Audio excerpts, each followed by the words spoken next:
So this is Bedside Manor with Howard Chance. I have some people saying that they're going to stop by, but you never know. This is the weekly meeting from 11 a.m. till 3 p.m. Every Monday morning to afternoon. That's Eastern Standard Time. So I'm just going to wait and see what happens. You never know what's going to happen. You never know who's going to stop by or if anybody's going to stop by. I've had as many as 5. Hey, Rajiv, thanks for stopping by, man. Hi. How you doing? Thanks I'm for good. coming.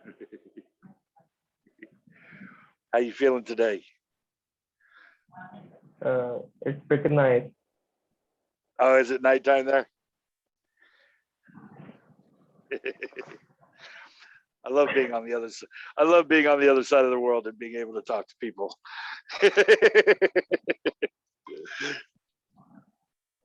How you feeling today?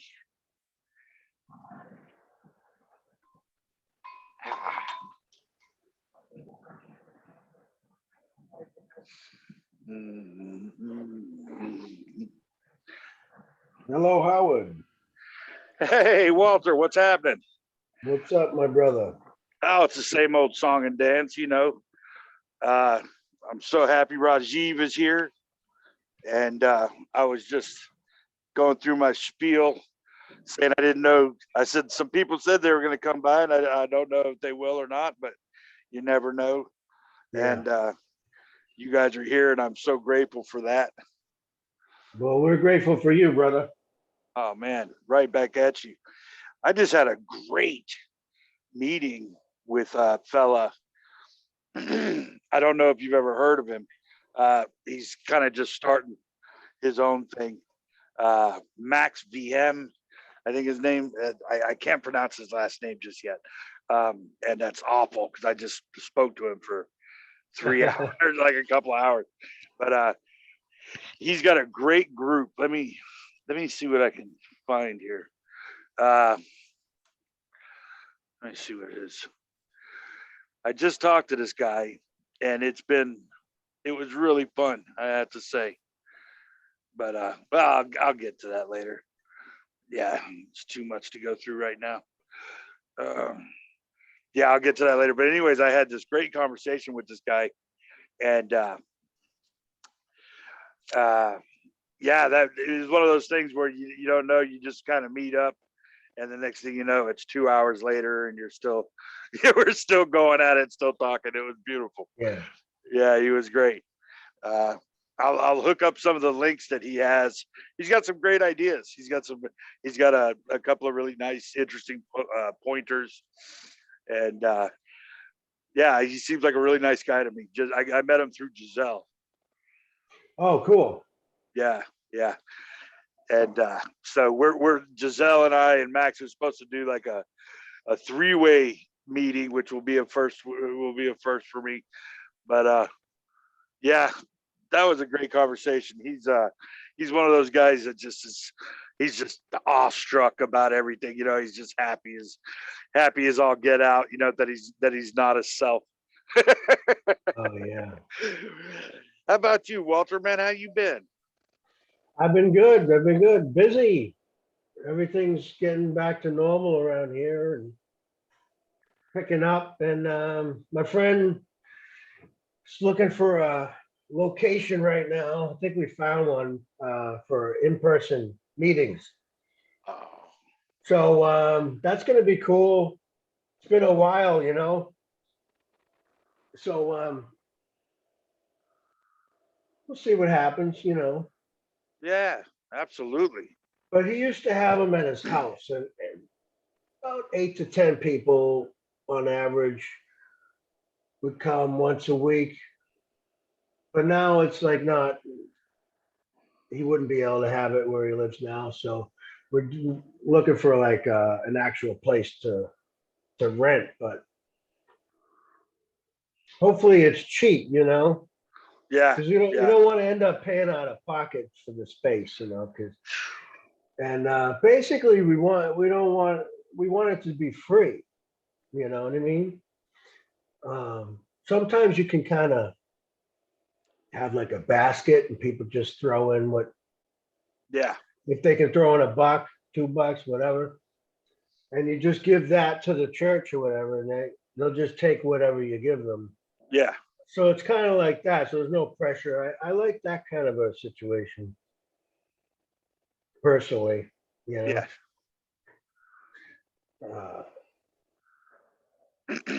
I don't know. I don't know. I just feel like asking for 10, $20 is just too much. Well, yeah. What do you think about it? Because I've got a friend of mine. Well, I shouldn't even say that. He's a guy I know, and I think a lot of people know this kind of person. Will not take money, right? And but he lives at his parents' house. He's like, almost 40 years old, and they're nobody's rich, and I don't know. He says that it'll affect the way the way he interacts, and I whatever floats your boat. And I could totally see that. Charging $20 though, if you have rent though, if you have like a place that you got to keep up, is that a bad thing? Oh, no, it's not. I'm not saying it's a bad thing. I'm just thinking from a practical standpoint. I just don't, unless, I mean, if the thing blows up and, people are dying to get in, but we just got this little tiny room that only fits about 10 people, Right. So if the rent is $100, a week, then obviously it's not going to work. Right. Um, so I'm just saying it'd be nice if it was sort of just like give what you can, and then they would just be willing to take whatever we give them, and there was no pressure to come up with a certain amount. Yeah. I just think that would be nice because, yeah, I mean, he's not looking to make. He just wants to help people and just share a message that he's found helpful in his life. So it's like, it's sort of like the you can't keep what you have unless you give it away. Plus, one thing, just from speaking about it, I feel like it sort of has a deepening in your own life, just because when you're forced to put it into words and be able to explain it, and it seems to just have a deepening. Does that make any sense? Sure. Absolutely. Yes.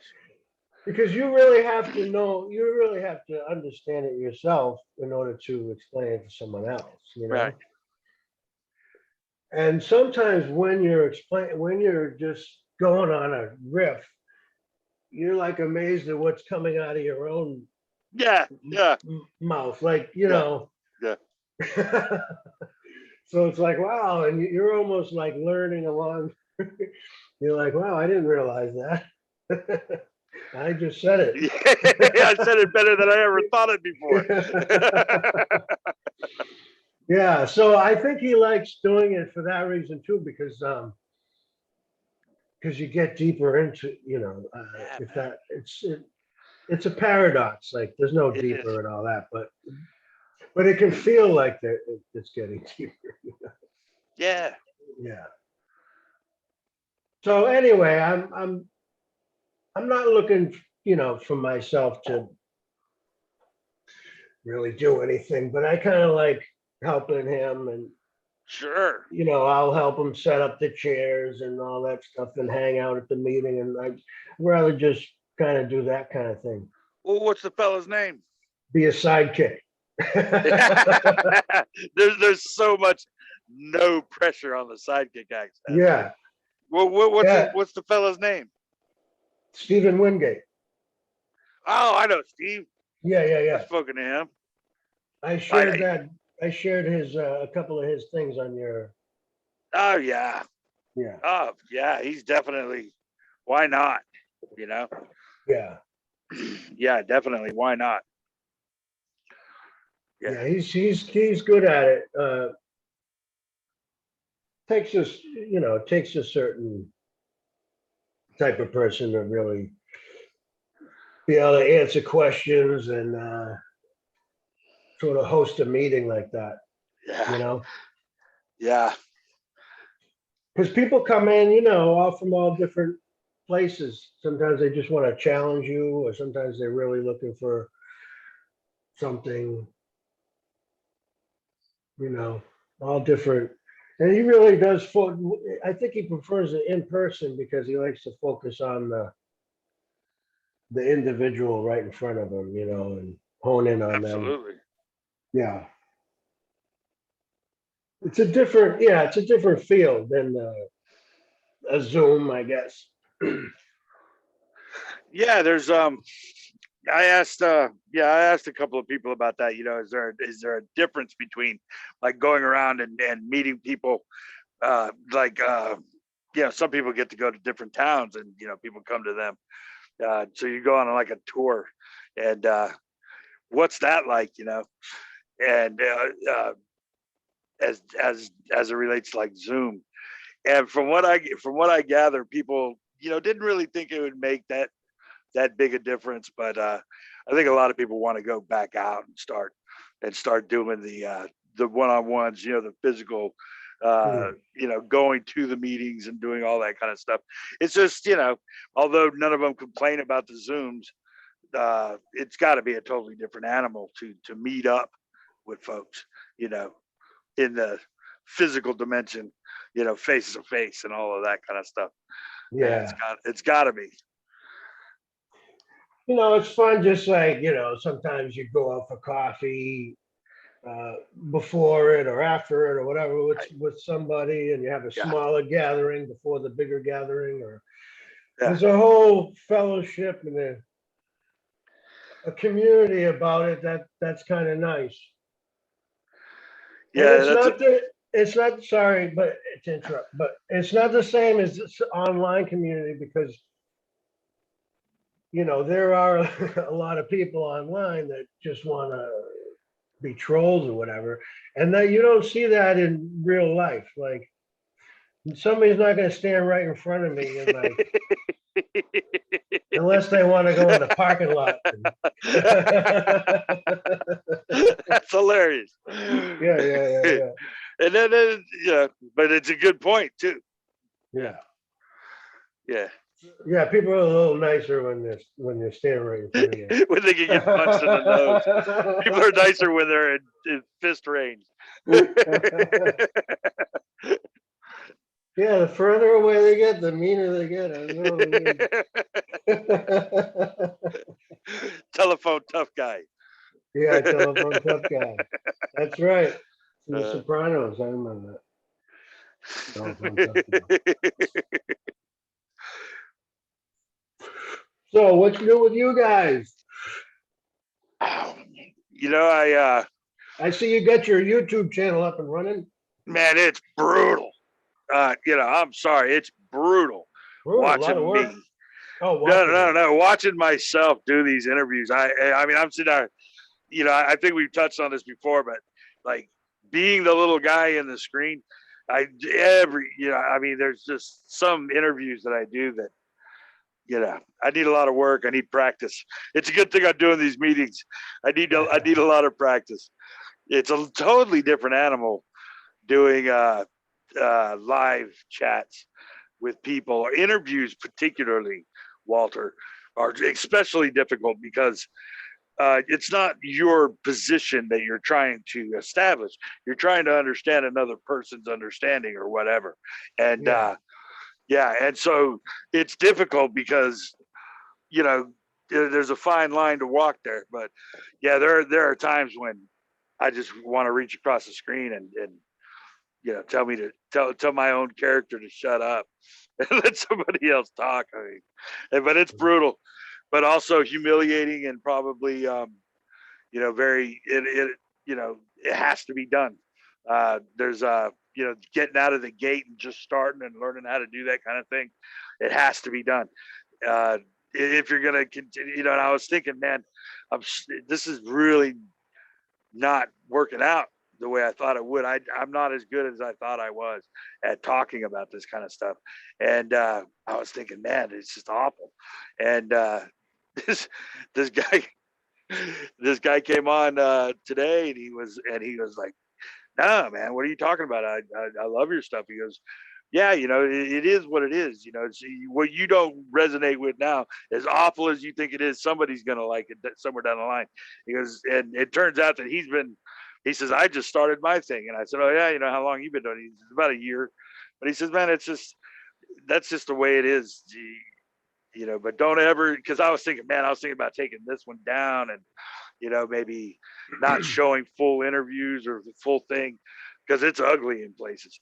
And he said, "Yeah, but at the same time, if you just throw it up there and just let it lie the way it is, ultimately it is what it is. This is how you're starting out. It's just let it be." Because I personally resonated with like 3 or 4 different things I've seen already. And we had a great conversation, and I was like, man, maybe he's got a point. I'll just let it ride, and I'll learn as I go, and it's the honest reality of the situation. I don't know how to interview people, and I don't know how to articulate my pointers as well as I thought I did, for sure. I imagine that listening is a skill you really have to master. Not you. I need to master it as well, because it really is a skill, And I imagine if I was going to interview somebody, which I have never done, I would really have to like tune in to what they're saying and kind of take that ride with them, and not make it about me. Yeah. Because I think, a good interviewer is not going to like continuously tell their own story. They're going to just flesh out that other person's story. I think like a guy like Rick Archer is pretty good at it. He's been at it a long time. Yeah.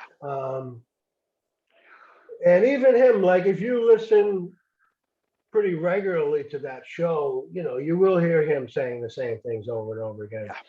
And I think probably the less a person does that, because if someone becomes a regular listener to Howard Chance's channel, for example, then they're going to hear your stuff like over and over again. So it gets a little repetitive, I would think.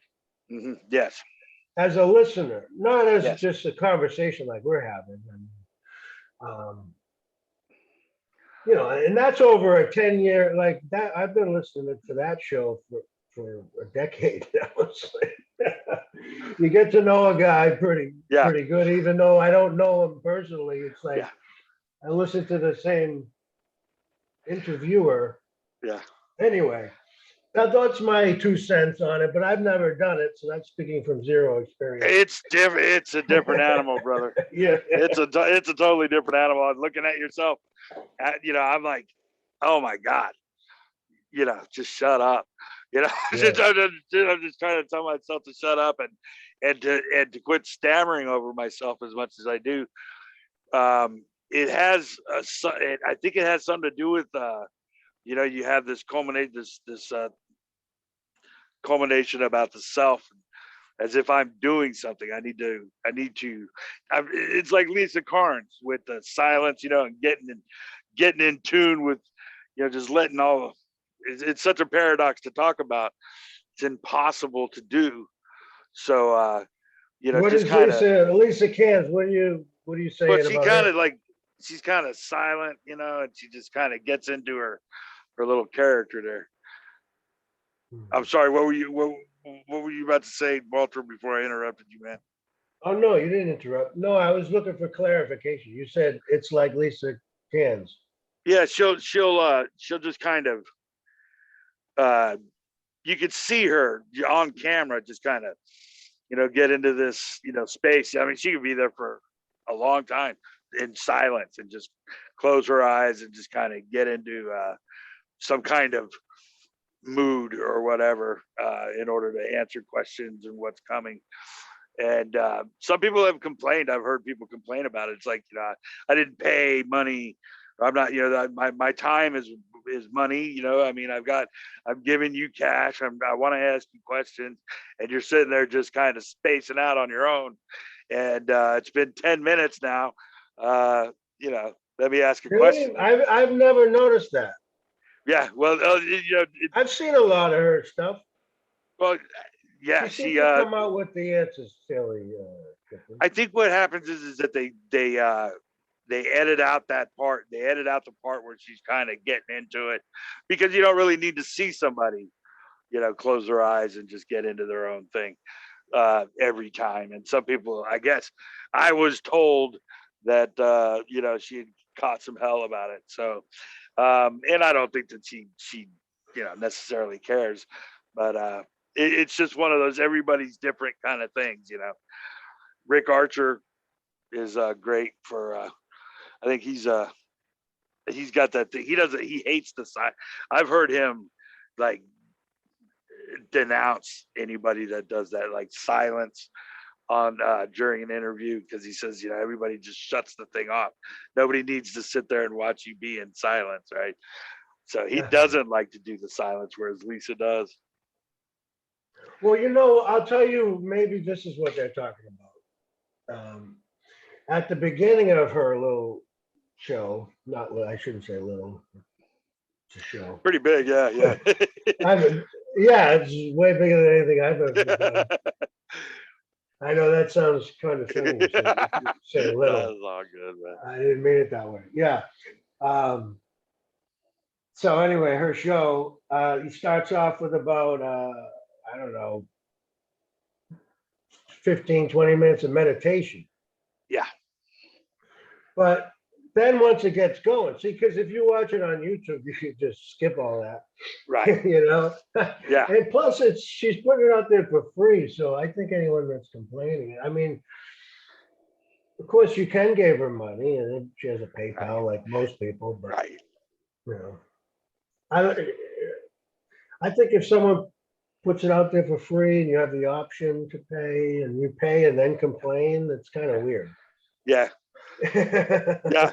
Well, I mean, I've seen it once where somebody like made a comment about it, or she actually brought it up, and then a friend of mine told me about it last night, and I could see it, both ways. But personally, I'm with you. I mean, if it's out there on YouTube, fast forward. I mean, if you don't, yeah, if you know what I mean? That part, exactly. Yeah. And yeah, if you ask her a question, you don't like her answer, the way she answers, then move on to somebody else, or move on to nobody else. Even better. I've seen some great stuff. I think Lisa's beautiful. She's got some great stuff. She's free.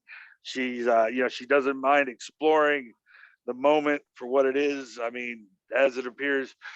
I love her. She's got I saw a guy challenge her once.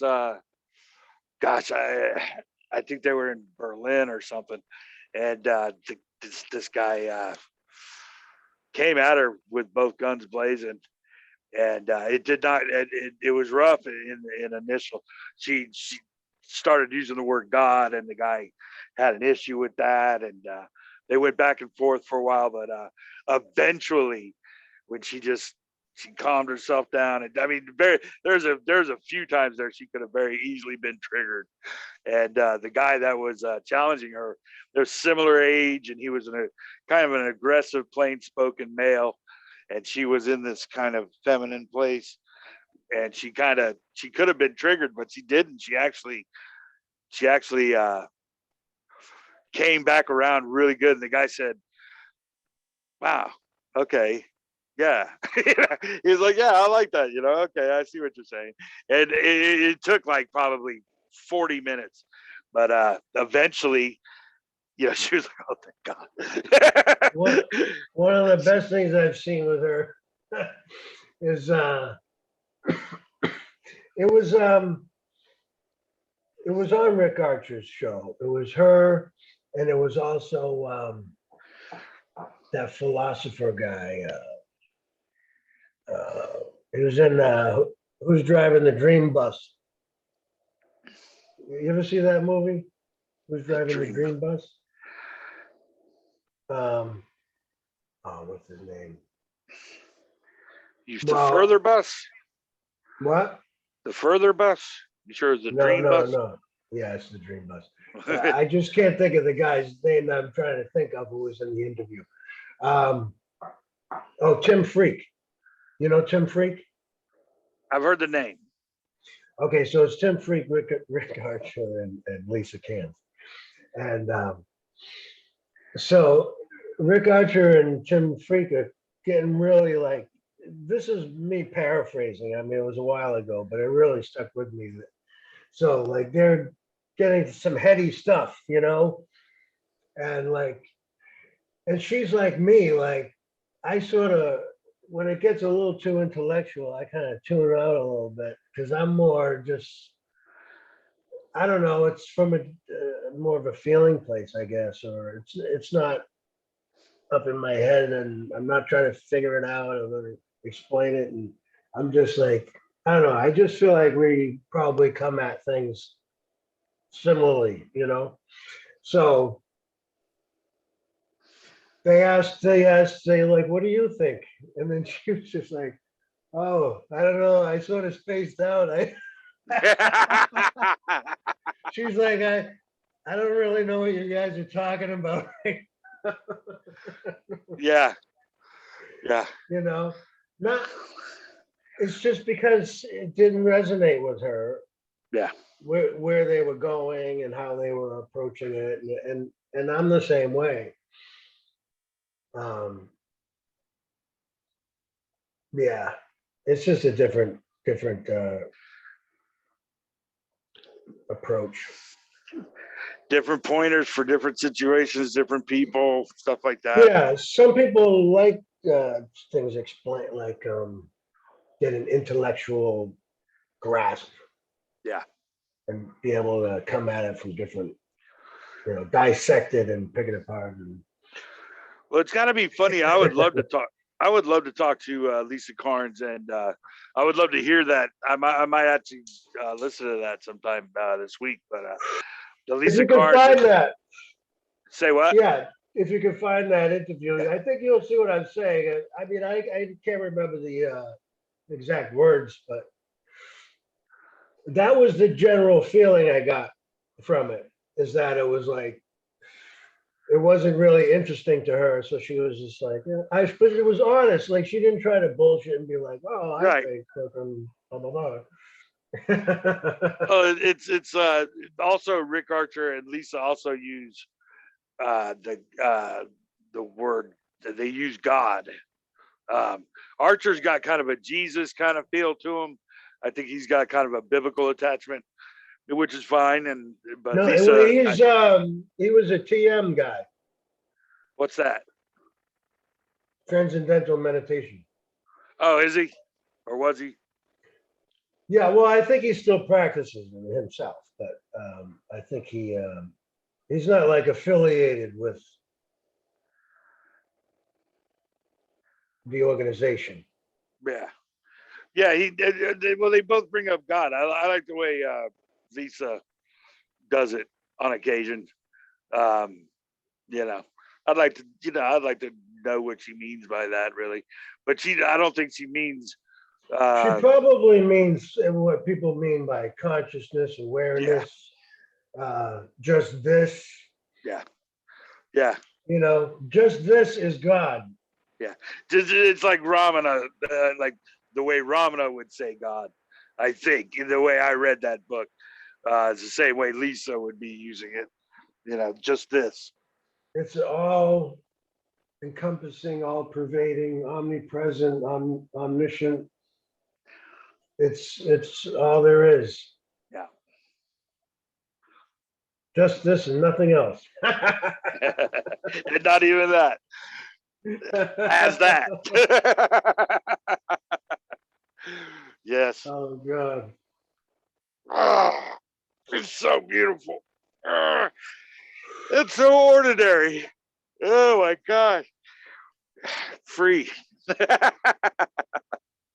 Yeah, No need Yeah. to be anything other than what it is, as it is not is, as is appears.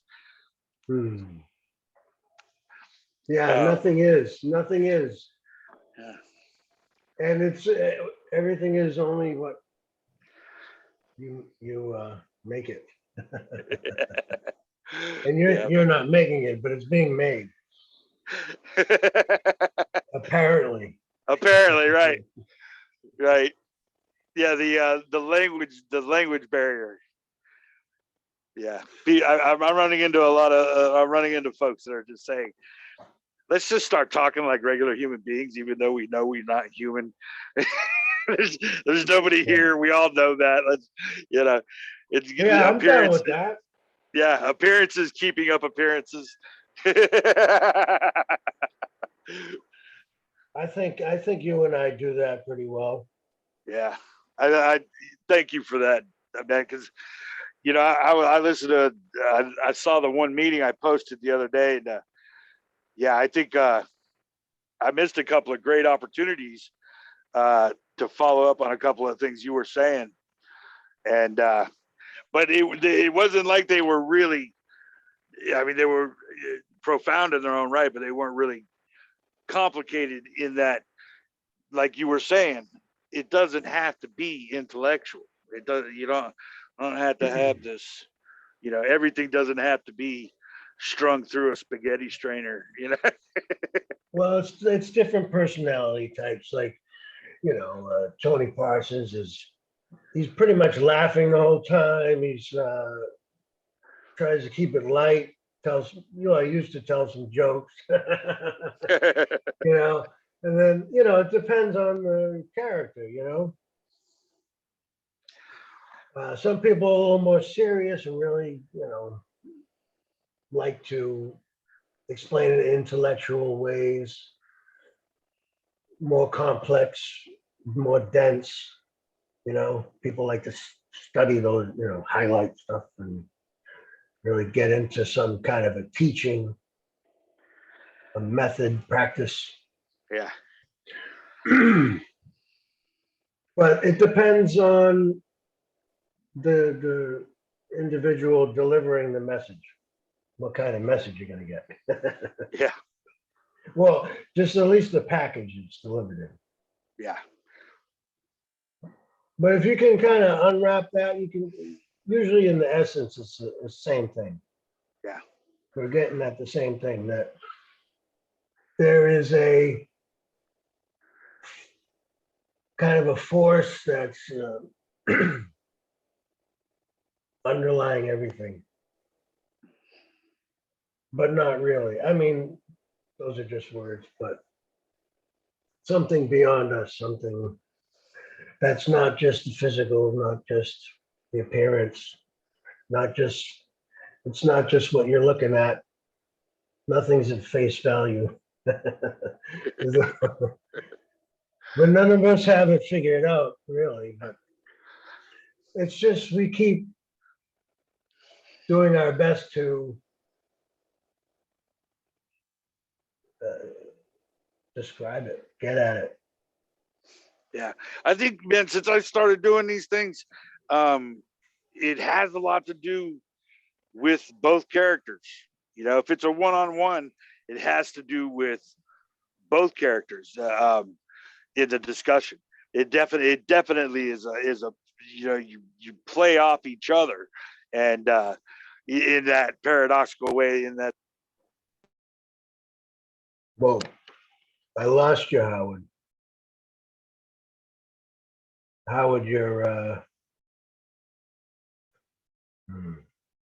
how you doing,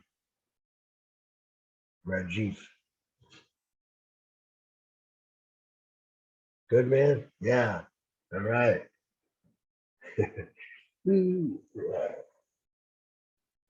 Peace. Oh, what is this? I don't know. Are those glasses? All right, man. Where did Howard go? We got to turn on your microphone, man.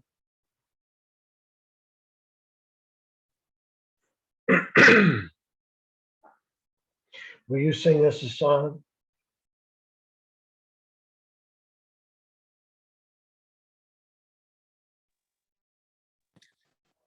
You there, brother? Yes, I'm here, brother. Sorry about that, man. My the nurse, always with the nurse stuff. But yeah, she. But yeah, what was I saying? Yeah, I think it kind of the irony of it playing off each other at the same time. Um, it's not like the two are there, but that appearance of that discussion, literally, uh, you know, I don't know. Sometimes it just flows. Sometimes it's tough. It has a lot to do with where the other person's mind is and where my mind is at the point. And then to realize that, there is no mind simultaneously. It's yeah.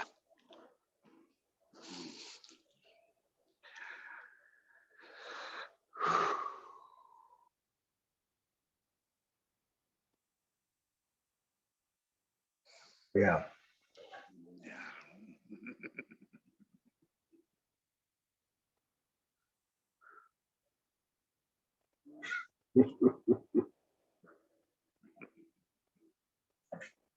So, what was your last interview that you Oh, recorded? just this morning actually. That Max fella, and Oh, then okay. yeah, before that it was Nancy Neithercut. Oh, yeah? You interviewed Yeah, her? and we're gonna do that again. We're gonna do part 2 on Thursday. I think tentatively scheduled for Thursday. But yeah, part 1 went well. There's a story. Uh, I I had seen her in like a vision. I don't know if you've ever had these things where they just pop into your head. It's like you get these. I get these little visions sometimes, and I know all of this is ridiculous and crazy, but that's the story of me. It just happens that way. I apologize.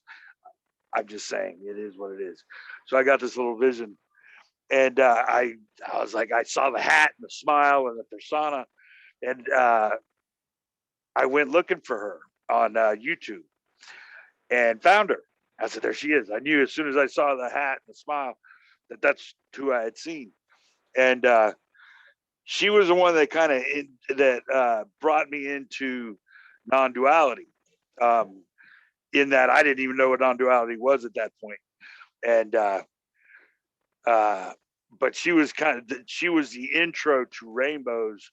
That was the first community of like mind or like stories.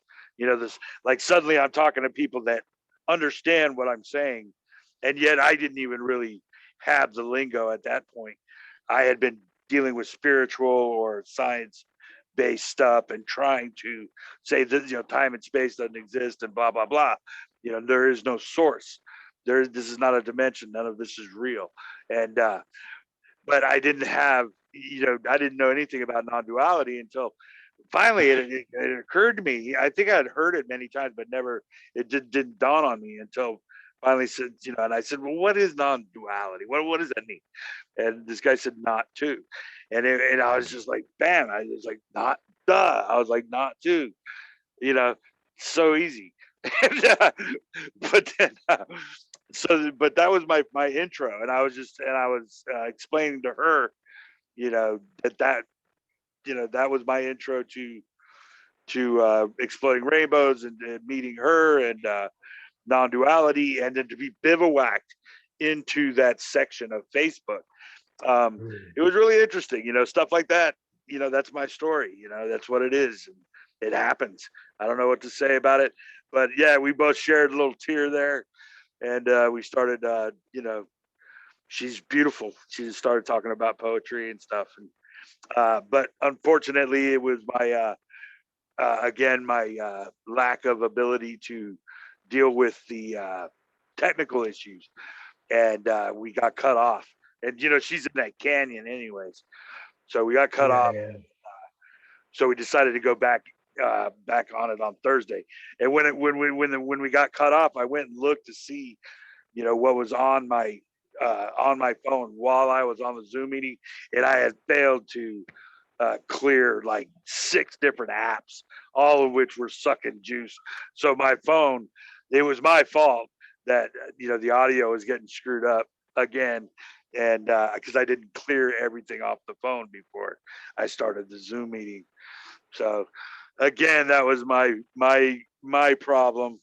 But so we're That's gonna all do right. part 2 on It Thursday. happens. It happens. I told you when I did the nothing thing, it got messed up the first time, and I mean, it happens.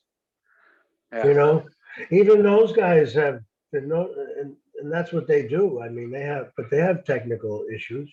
Yeah. Even the best of them. Yeah.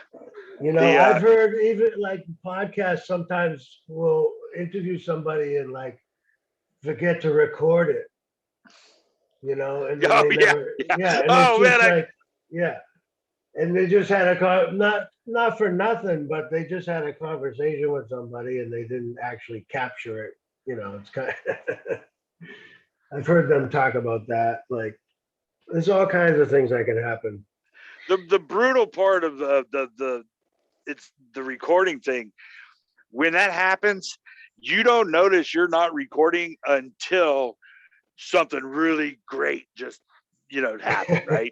And you're like, oh man, and then you're like, and then you double check to see if you're recording, and that's when you realize I just missed probably the coolest thing I've heard in a month. Yeah, yeah. And and it's my fault. And you're sitting there on the camera going, I just started the recording. The Yeah. other guy's looking at you like, thanks a lot, buddy.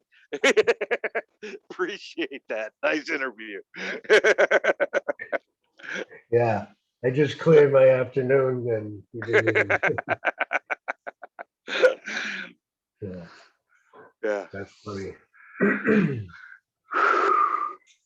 All it happens. But anyway, that sounds good. So you're gonna do part 2. Yeah, part 2's on Thursday. I think I got Giselle either later today or tomorrow. And I think we're going to do the 3-way with Max and Giselle and me. So yeah, then I think another fella that I love, who I've been talking to on Facebook for years, Mark Fordham. He's what I love about this guy is he, as far as I can tell, has no time for non-duality or any of that kind of speak most of the time. But for some reason we hooked us. I never require that of people. It's like we're just people, all of us. We're just appearances, keeping up appearances. We're just folks. So he he kind of resonated with that, I think, and hung around and allows me to do my little non-duality thing, without giving me too much grief about it. But he saw some of my links and he was like, and he says, hey man, if you need practice, give me a call. Because I basically said on one of my links, I need practice because this is awful. And he said, if you need practice, I'll do it. He wants to do an interview. So I thought that was amazing. I think I'm trying to get him to do it on Wednesday. Yeah. Yeah. So it's fun. I mean, it's a blast, Mark Fordham, he's man, he's got all kinds of great stories in his own right. He's a great guy. So, and I thought that was great because he's one of those rough and tumble, motocross. He's retired now, but he's like all about competition and winning and in motocross and all of that. And he's always been that way. But he's mellowed out quite a bit over the years, with me and stuff. Because I was just happy to know the guy, and at first it was kind of, he realized I wasn't trying to compete with him, I was just glad to know the guy, I was glad to talk to him about the different tracks and everything else. And so, after all of these years, for a bloke like that, rough and tumble Australian motocross guy, to offer me his time and say, and to say, hey, I'm actually watching these things, and I can help you. And that's awesome to me. Thanks. So, I mean, what are you going to do? I mean, he just wants to talk. He's like, I want to be on one of these things. So I said, great, let's do that. That's going to be an interesting thing to talk to somebody that doesn't even really, up until now, care about non-duality at all. I mean, Yeah. I mean, I just kind of go with the flow and just talk and listen Yeah. and have a conversation just like normal people do. Yeah. Yeah. Yeah. But Ultimately, if you want to make it about non-duality, you can, but it's like non-duality is not even a thing, really. well, ultimately, right? I mean, Yeah. this is the appearance, we're the appearance of, we're the appearance of these things, having a conversation where appearance is just being who we are, I am, who I am, ironically not being that, but appearing to be. We are all of these appearances. Why not just enjoy it? And as these different subjects come up in our conversations, we can get deeper, as you were saying before, deeper or more shallow as we go, as it just ripples through. I mean, there's no need to continuously, beat that dead horse. If nobody in the room's asking a question, there's really no reason to deal with that. So, and even if there are people that are interested but don't necessarily have to have it pounded into their head, having a decent conversation about any number of topics is welcome. Yeah. And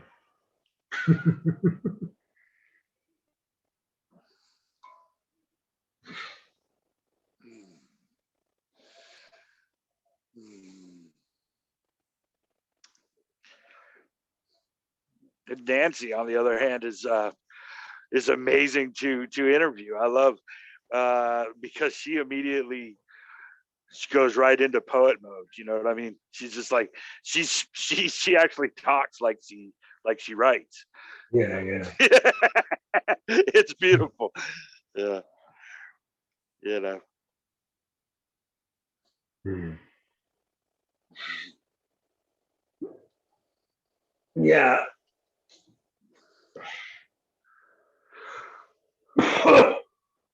Excuse me. How you been feeling, man? What's the weather like up there? Oh, it's been let's see. It's been well, yesterday was my birthday. Yeah, I saw that. Happy birthday, man. Thanks. You finally buy a beer, huh? Belated happy birthday. Thank you. Happy birthday. And it was 4th of July, the Independence Day. So That's awesome. What a great birthday to have. but it was very rainy and weather wasn't great. Like I would have liked to have gone to the beach, but we still had fun. My wife and I had a great day together, and made the best of the weather. But yeah, it was just cold, kind of rainy. But it's been hot. It's been nice for the most part. It's all over the place over here. How about you? Things. My uncle told me, or someone very, very similar to my uncle told me, that once you get past the 25-year-old mark, birthdays don't mean as much. And I said, well, why 25? And he says, well, your insurance goes down. Your insurance goes down when you're 20. After that, it's all downhill, man, until you're like 65 and start collecting your pension or whatever. That was hilarious. 25. After 25, there's really nothing to. I was like, why at 25?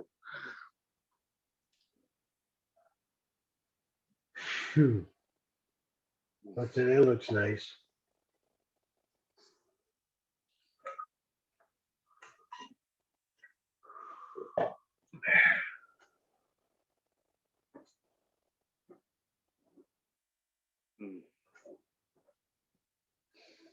Hmm.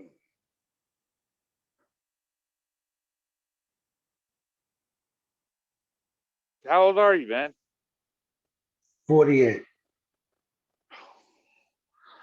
You're How getting about up. you? Yeah, I'm like 53 now, something like that. Mhm. Close to it. Something like that. Dude, it's so fast. It's crazy. Unbelievable. I think Rajesh, I'm guessing 21. Yeah.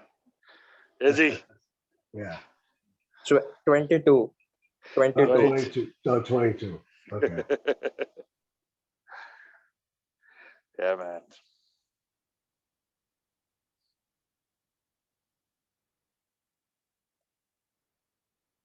"22." I can't believe I made it. Made it to here. 22. I'm going to go grab some more water. I'll be back. Absolutely, man. Thank you, Walter. Thank you, sir. No problem. Oh, man. Oh.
Yo, Howard.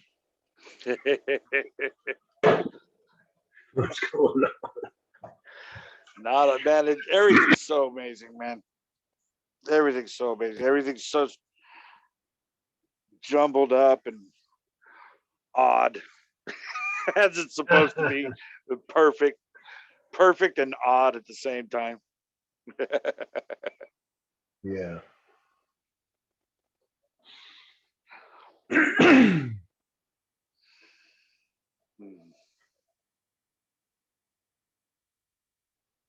mm. Perfect and not the same thing. Yeah, that's true.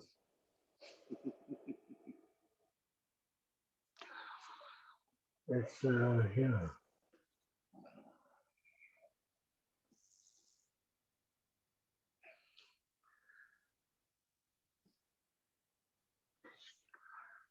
It's a variety of, it seems to be a variety of things.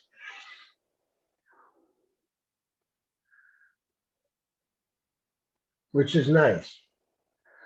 Yeah, it's almost like confetti, a confetti of things, uh, a non-separate confetti. It just it comes at you like confetti, but at the same time, there's no separation between the bits and pieces. It's Mm. or the observer of it. Yeah. So it's always going to be ancient. It's going to be futuristic. It's going to be not even nothing and then too much of everything. And, and it's always going to seem as if a person is thinking something and then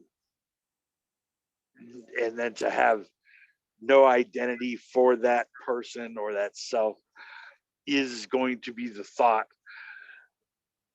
and then the thought is going to cascade from no particular source, and so thought will arise kind of like any other object or thing arises or appears to happen. So it's not a thought coming from a source, going to going through a mechanism to create some kind of outcome. But it'll always appear that way, and it always appears as if there is an individual thinking in terms of having to do something, and having to go from a source to the doing, a path to a destination. And that is what it'll appear as. It'll always be that way. It'll always seem like that circle needs to be completed. But yeah, it just kind of looks that way all the time. But what do you think, Walter? I mean, I can't say disassociation, because disassociation is not what I mean. But it doesn't. You don't really. You can't really believe, or it's not. It's that.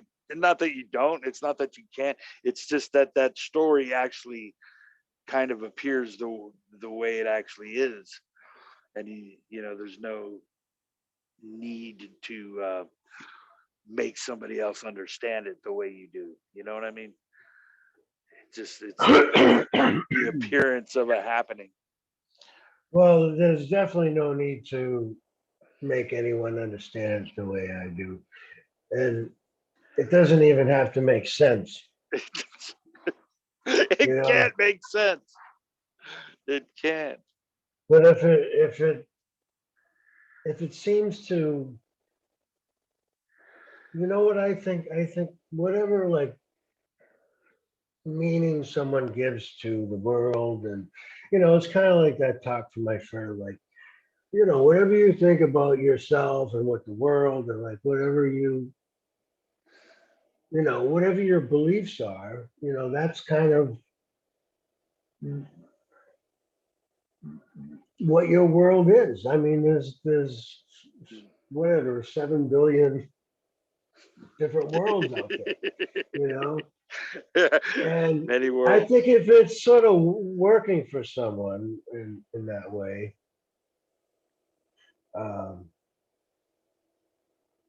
I don't try to like smash anyone's you know what I mean, beliefs in terms of their spirituality or their religion or their, if it seems to be making them happy, and they're not looking for what I have, they're not asking me, I just carry on. Yeah. But yeah, I don't have any like radical views. I don't know. I'm just like, I get the sense that it's like being lived, is a good way to put it. It's just happening. And this speaking, interacting is all a part of that happening, that apparent happening. And I, as a part of that apparent happening, cannot know the nature of the apparent happening, because I am the apparent happening. Yeah. I am is the apparent happening. So yeah. So I'm just kind of, I guess it's just,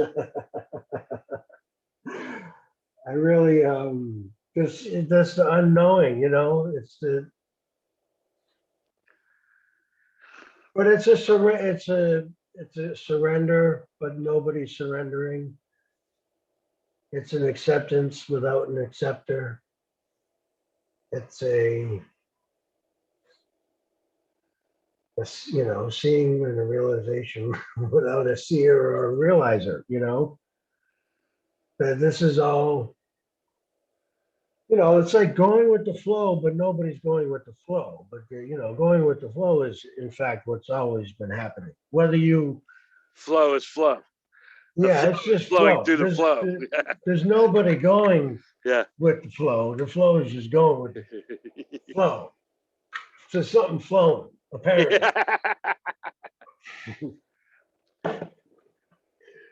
Yeah. Well, I do like listening to the scientists and stuff also, and absorbing as much of that as I can, because it is interesting. And I feel Well- like those guys have some good theories. Yeah. Sorry, go ahead. No, I'm sorry. I try. Yeah, I just wanted to interject before. That's all right. My fault, man. Um, No, no, I agree with you. The thing is that it's each language has its own. Its own. Nothing we say here is going to make any sense, right? So, and it's incorrect. I mean, as far as something can be correct or incorrect, or true or false, or right or wrong, any of that stuff. So each language or each discussion has its own language essentially. And like Sandeep said initially, he goes, you want to talk to me, and yet, anything I say to you is going to be in the moment and completely useless beyond it. So I don't mind you recording it or anything like that, but when people watch it, I want them to understand that this is just a discussion between us in the moment, and it's not relative to any other, position. I'm not saying, this is how I think people should live or do this or do that. None of that is relative at all. We're just having a discussion. I just want to preface, anything I say with that disclaimer that it's a language unto ourselves, and it doesn't really have any value beyond this. And even that is, just the agreement between two appearances, having a conversation. So, I just wanted to. I think that what you were saying was something along that line, or at least it made me think of that. Yeah. I mean, I think at least my view is so simplistic. It's like, what can I even say about it? I think it's all that there is. And all that there is not even what it appears to be. And I don't think that I can know what it really is or why it is, because I am it. I am that. Yes. So I don't think that, I don't know. So that's my take, but it's, it can be sort of summed up pretty quickly. And then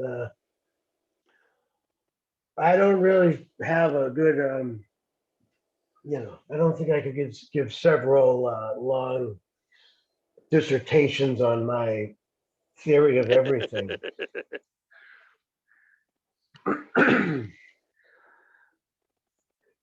It's just, yeah, and I'm good with that. Like I was saying, I think if it works for you, so to speak, Yeah. and doesn't seem to be hurting anyone else. then, Yeah. yeah, go with it.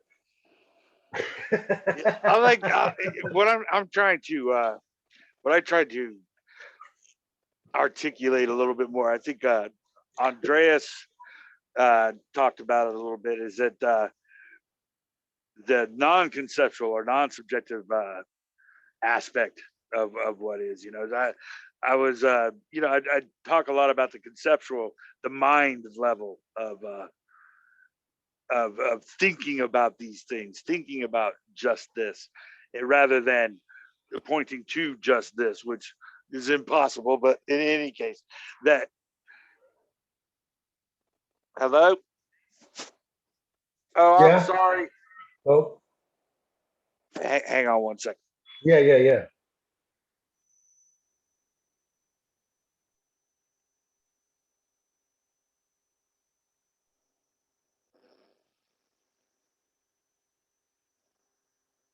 Sorry about that, brother. So yeah. So what was I saying? What just happened?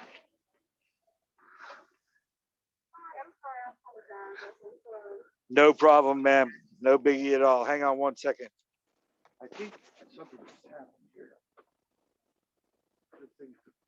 deflating. Oh, man. Ah.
I'm so sorry, Walter. Hey, man, Oh, that's okay, buddy. this my inflatable mattress for some reason picked now to give me a starting to go again. Cool. It's it picked now to give me like a check filter thing. And when you don't, I guess when you don't check the filter right when it says to check the filter, it just starts deflating on you. So let me get this thing. Okay, so if you could just, oh man, they did it again.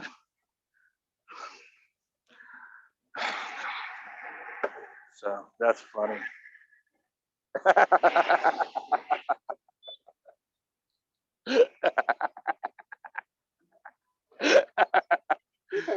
This is hilarious. Okay, so let's try to hang this thing up over there on where it was, right there on top of that thing. Oh, God.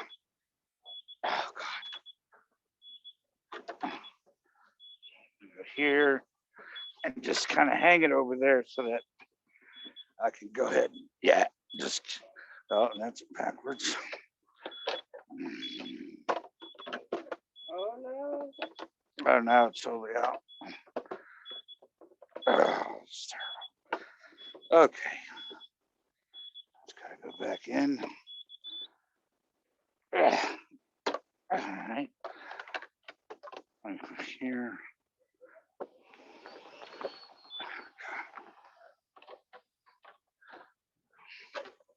This is funny. Okay. We got that. We got this. Okay, just hang it over there and see what happens. Okay. Like right there on the back ear. Yeah. Just kind of hang it right there and hope for the best.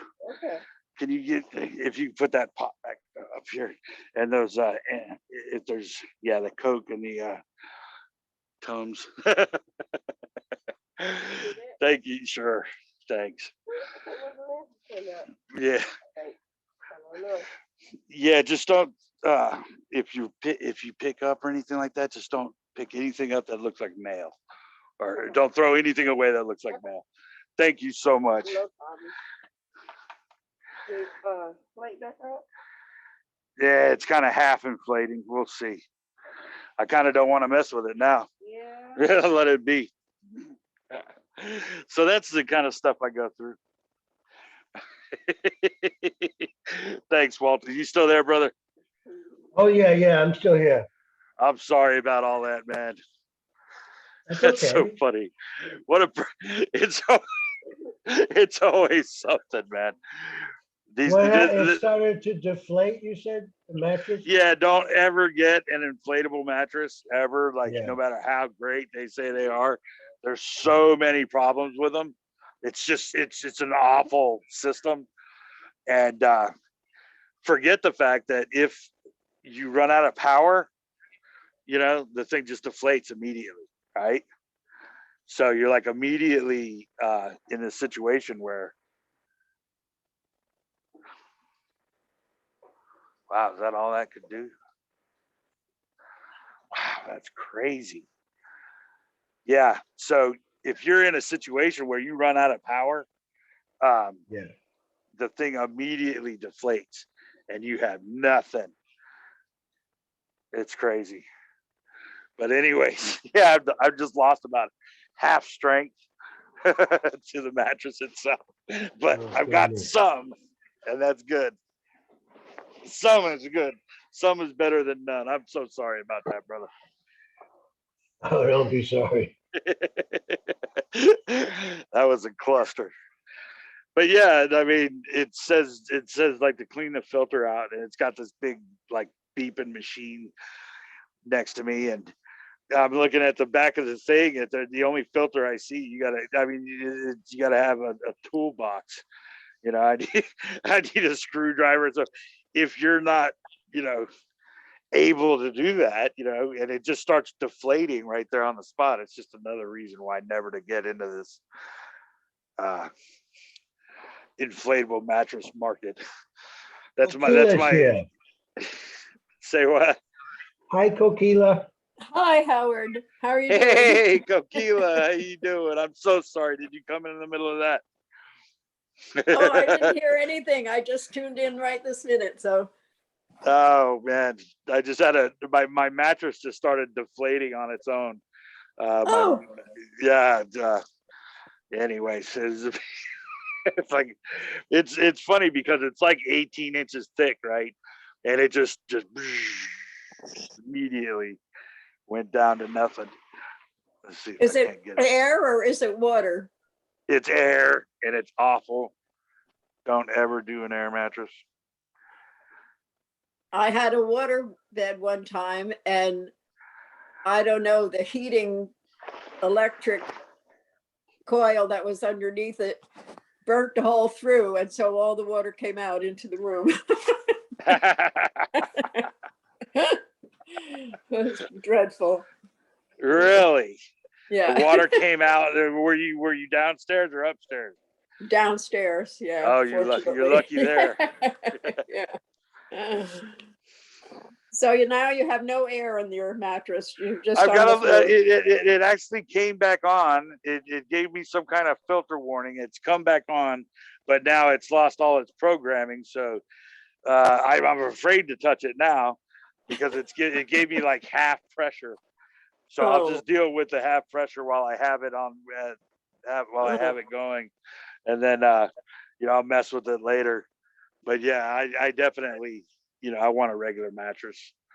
Well, yeah, you've been wanting a good mattress, and that's not resolved yet. Huh?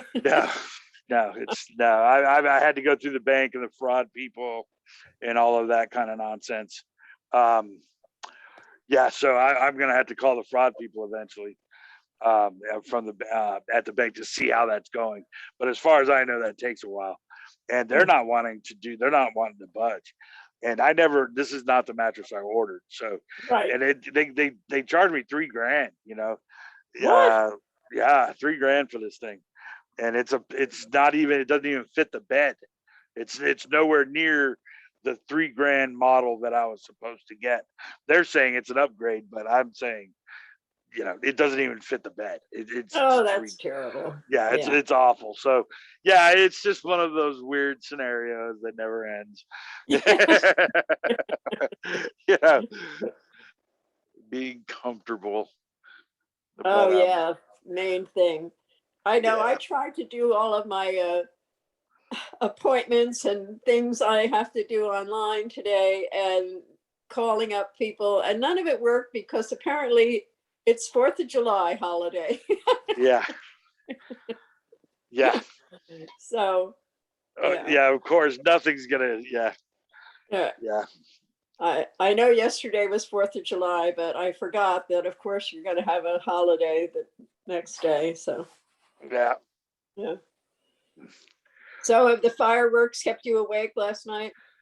You know, I did not sleep much last night at all. I went ahead and watched the Quentin Tarantino movie, um, Once Upon a Time in Hollywood, which was nothing like I thought it would be.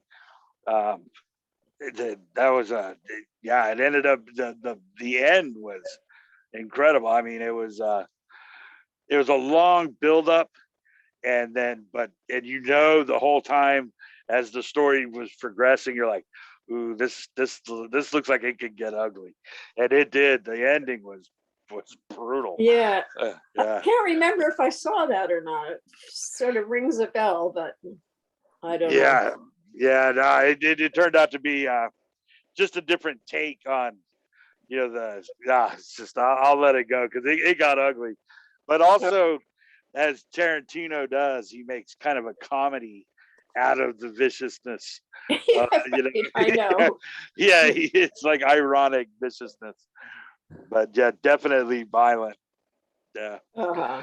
yeah, it was. I'll just throw it out there. It was a different ending for the Charles Manson crew.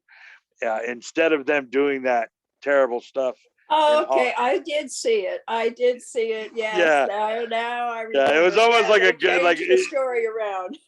the anti-hero kind of climax. It was actually pretty cool. Yeah, it was great. Oh, yes, I remember now. Yeah, yeah, it got ugly there at the end. I know. Yeah, it was bad enough, the real story, Yeah, yeah. But it was nice. The way he ended it though was classic.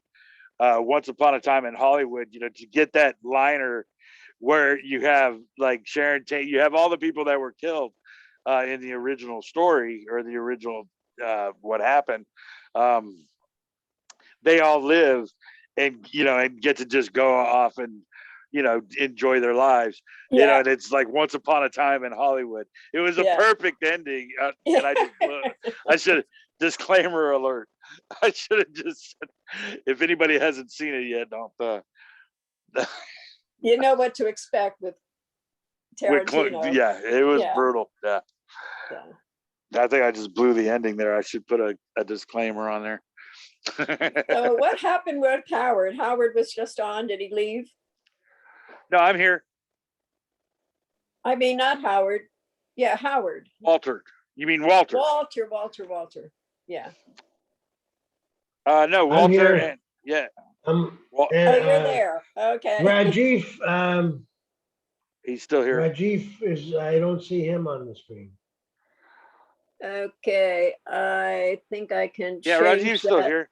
He's just Oh, is he? on video. Okay, Oh, now I audio. see. It was my computer I had to click on. And somebody Yeah, else, Rajiv. Okay. I love Rajiv. He comes by and he doesn't say much, but and he doesn't have his video on, but he'll be there for however long he likes to be there. It's beautiful. And every now and again, Walter, we brought up Walter's birthday, and Rajiv chimed right in, "Hey, happy birthday," and then went right back to mute, no video. It's beautiful. I Oh, it's your appreciate it. Nice birthday guy. today? It was Walter's No, it was yesterday. actually yesterday. Yeah. Wow. Oh, yesterday. Well, happy birthday. Oh, thank you. Thank you. He said, happy belated birthday. Yeah. Yeah, that was nice. Well, thank you. It's nice to see you again, Okila. Yeah, nice to be here. I was on a interview with Andrew Kirschbaum in Okay. March, in March or May, in May. No, in March. He- I didn't know He it had gone interviewed so you? far. But Did you say he interviewed you? yeah, we were on together talking in March, and then I Okay. just saw that he is put everything on YouTube. I was surprised. I mean, he did ask if he could use it for YouTube, and I had forgotten about what I said, and I couldn't seem to access it. And I said, sure. So I just watched it the other day, and then I watched the others. There's 3 or 4 others that he's had with different people. So that was really interesting. Yeah. Yeah. Were you happy So with ha- it? Yeah. What? Oh, sorry. I was just go ahead. saying, were you happy with the interview when you watched it? Yeah. Did you like it? Yes. When I watched it, I felt just like the way I felt when we were having it. We were Oh, good. laughing a lot, and he was you know, he was being who he is, who is just this joyful being. And so yeah, I enjoyed the interview, and I enjoyed watching it again. Yeah, it was fun. So I also saw him with a couple of other people. Very interesting. Yeah. So Well, that's great. It is. Yeah, I agree. It- I've been watching my stuff a little bit. Yeah, I was telling Walter earlier. Yeah, I need practice. I need a lot of practice. I'm so glad you're here to to speak oh no, with. I saw you also with an interview, a couple of them, I think, and I enjoyed that too. Who were you with it with? I did well. I've posted like 6 or 7 of them now, but I put them on my YouTube channel that's there now. Bedside Manner with Howard Chance. I actually the first meeting that I recorded. I put that one out there as well. You're on there, and Walter is on the cover. I think me and it was like most of them, or it's just the 3 of us. Oh, But I have to see that. yeah, Yeah. it went on for like 5 hours. I haven't been able to see the whole thing, but I'm not editing them yet because I don't have that. I mean, I have the capability, but not the ability. I don't know how to. I have the tools to, but I don't know how to use them. And so Andrew's actually my tech guy, so he's going to be showing me how to do that kind of stuff. Okay. And but yeah, I'm just throwing out whole interviews. And So it's just Bedside Manner with Howard Chance. Is that on Bedside Manner YouTube? with Howard Chance, yes. And Oh, okay. if you have trouble getting to it on YouTube, because sometimes Bedside Manner puts you on another thing, just say Bedside Manner with Howard Chance, and then say non-dual, and it'll put you right on it. Okay, good. Yeah, I'd like to see those. Yeah, thank you And, so much. I posted the first meeting, and immediately put Walter up there, and I love that because he helped me out so much, especially that first one that I recorded, and so it's it's been fun for me, and I'm going through a lot of that myself, watching myself on the screen. It's a process, so I'm happy about it, but it's a lot of work needs to be done. I need to learn how to interview and stuff like that. So. well, watching myself is shocking. I didn't know I was that old. I have to push this way further away from me because I'm really up close talking. Yeah. So my ego is actually showing. It's like, oh my God, am I that? Do I look that old? I Mine's very like that seldom too. look in the mirror. So Mine's like this. Mine's like I'm like right here in people's face, like, or like, or it's all over the place. Like it's just so, yeah. I've got to do a lot of but no, I think Kokila, I think you're amazing. I'm so grateful that you're here now, and we've had some great discussions, and I watched that interview with you and Andrew, and I agree with you. I think it was a beautiful discussion. yeah, I liked it. too. It was great. And it's just so fun to see him because he asked me, he said, have you been totally happy ever since? And I'm like, well, I'm pretty much a happy person, and I have been most of my life. But when a certain person was president and things were really, I could feel all that. I was concerned. I can still be concerned about what's going on in the country. And yeah, I have another friend who's enlightened, and he said, well, someday you'll just look back and think that being worried about Trump was just ridiculous, so it has nothing to do with what's real. So Yeah. anyway. Well, I'm with you though. Yeah, I definitely got triggered a few times. So Yeah. yeah. I was shocked. I can't hide or deny that. Yeah, it seemed to matter. I was very glad to see that. He was voted out of office. I was very relieved. So, Yeah. yeah, I can't say that didn't affect me either. Yeah. Yeah. Right. Yeah. I'm glad you mentioned that actually. Yeah. Yeah, because I questioned myself. I said, well, he is always happy. He's just always happy. And in one of the interviews yesterday that I saw, he said, yeah, because I just don't care. And I thought, well, maybe that's because I care. And I have children, which makes a difference, I think, because you want them to grow up in a free country, and and children and grandchildren. So, but anyway, I envy him that he can just be joyful completely. So. Walter, what do you think about that?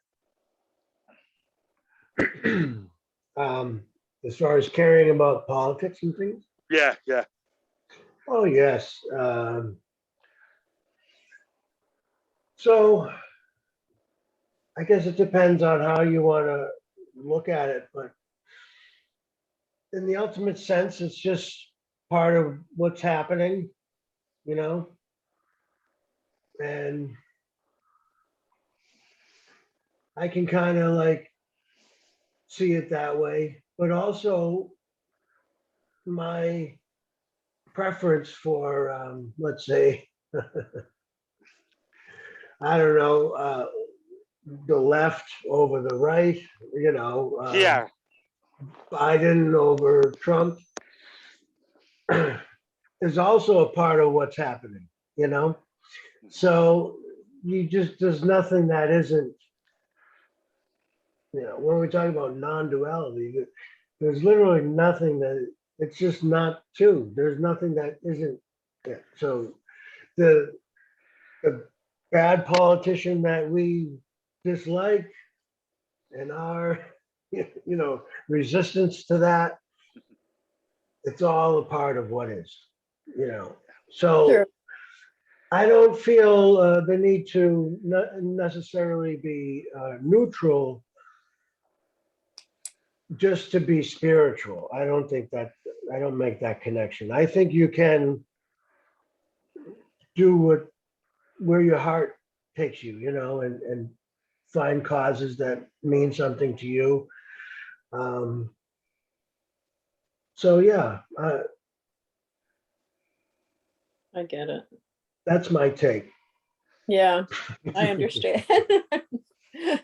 Well, when I was in India, I went to this guru. There are many of them during the season in places I go in India when the weather is right. People come from all over.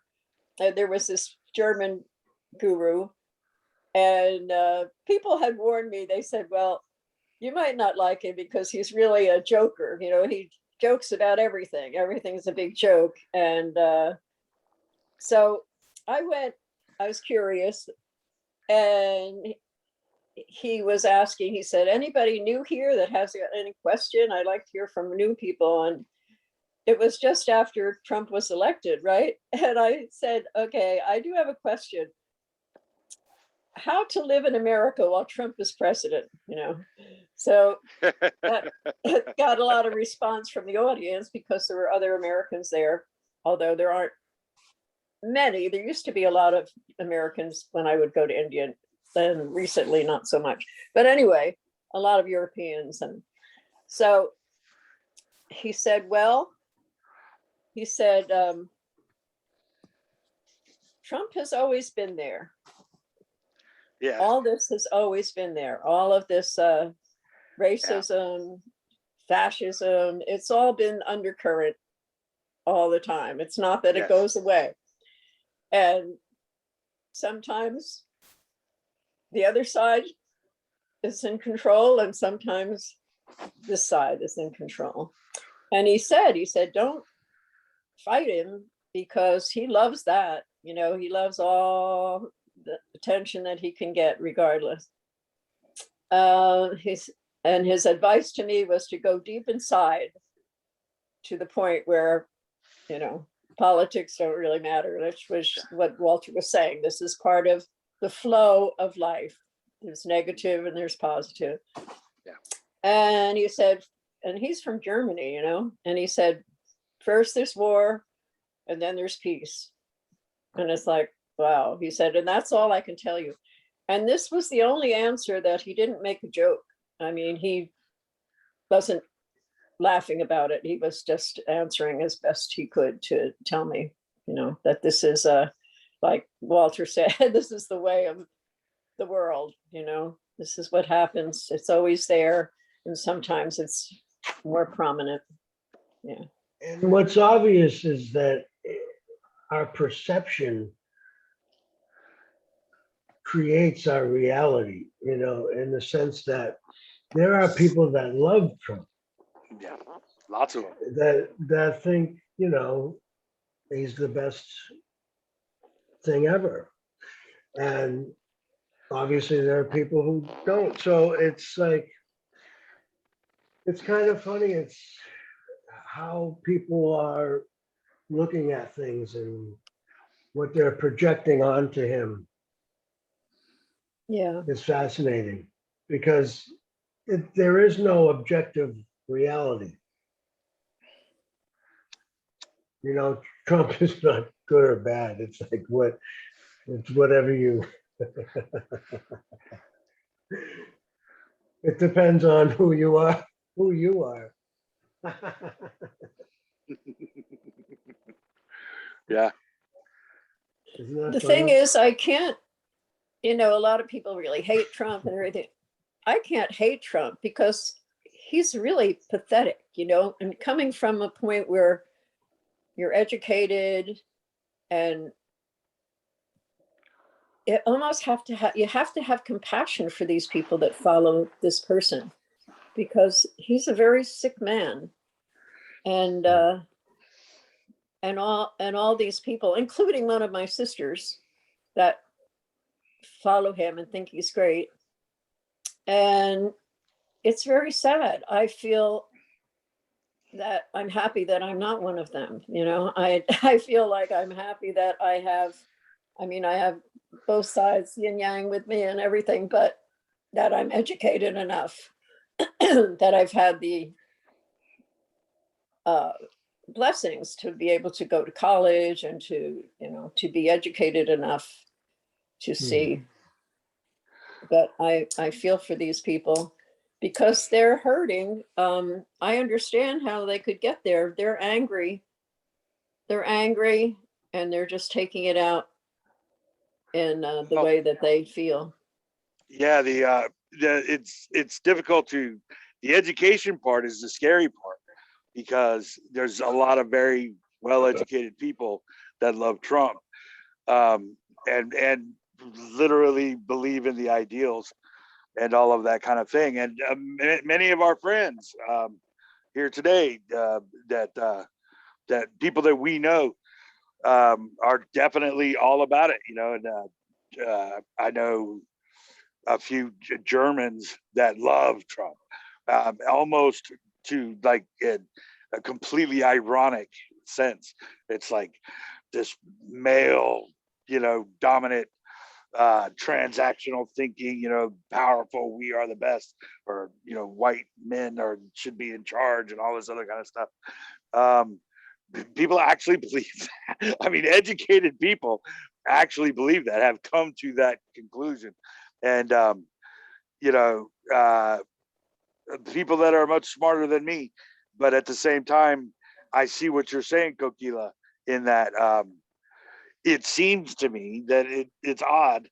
The world is full of so many different types of people. Wouldn't it be just, it makes it's in a democracy, which you can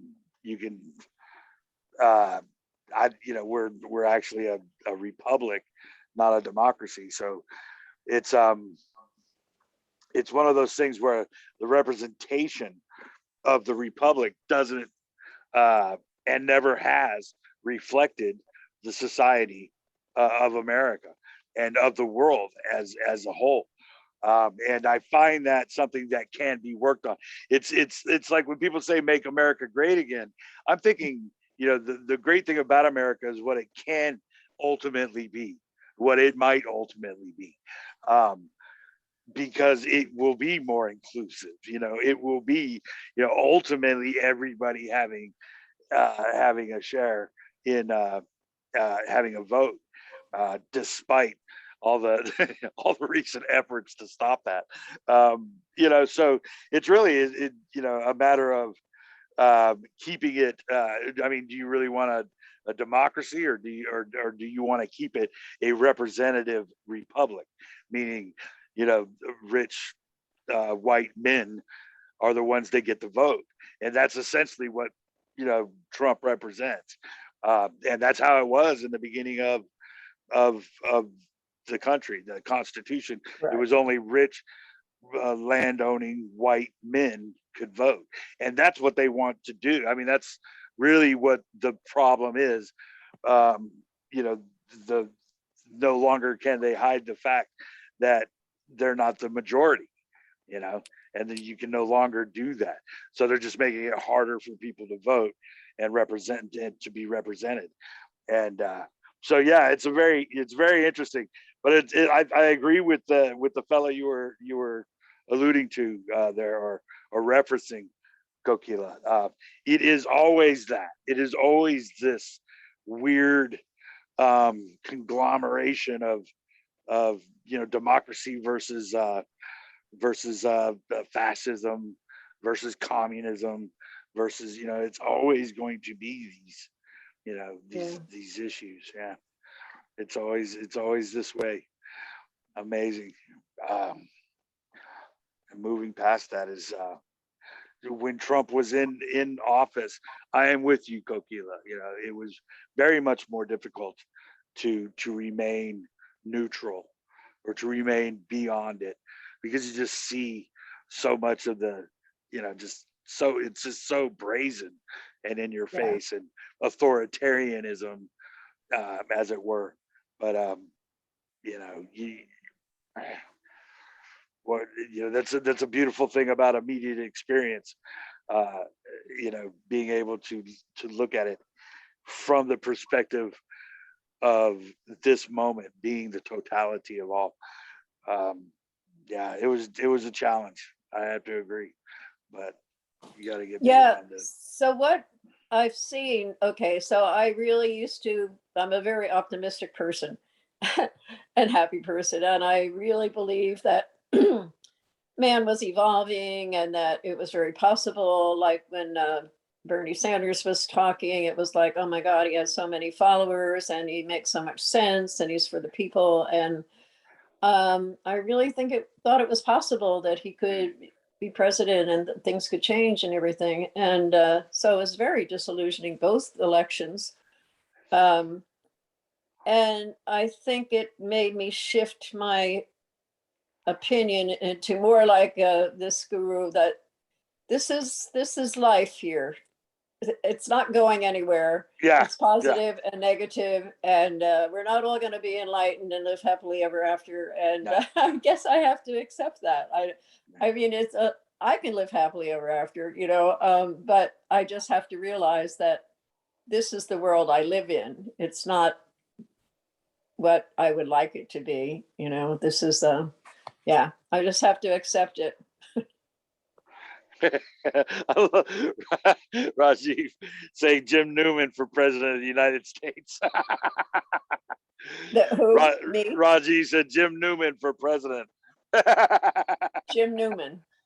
Jim Newman, the non-dual speaker. The who?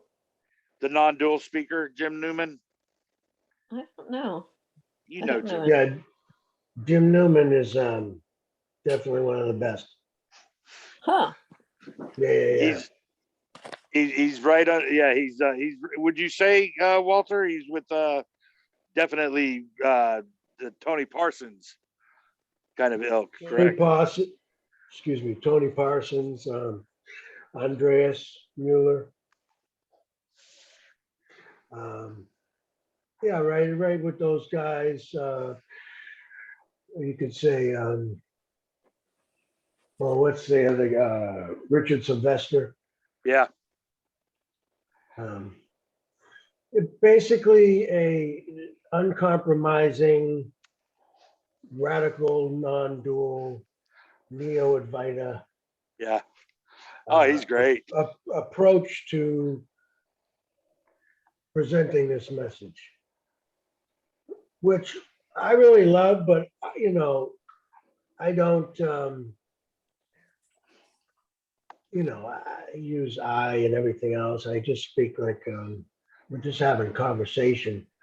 Like we said earlier, we don't need to subscribe to any way of speaking or ways of presenting this or talking about it, you know? I agree.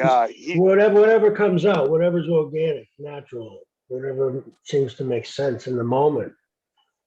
Sorry, Howard.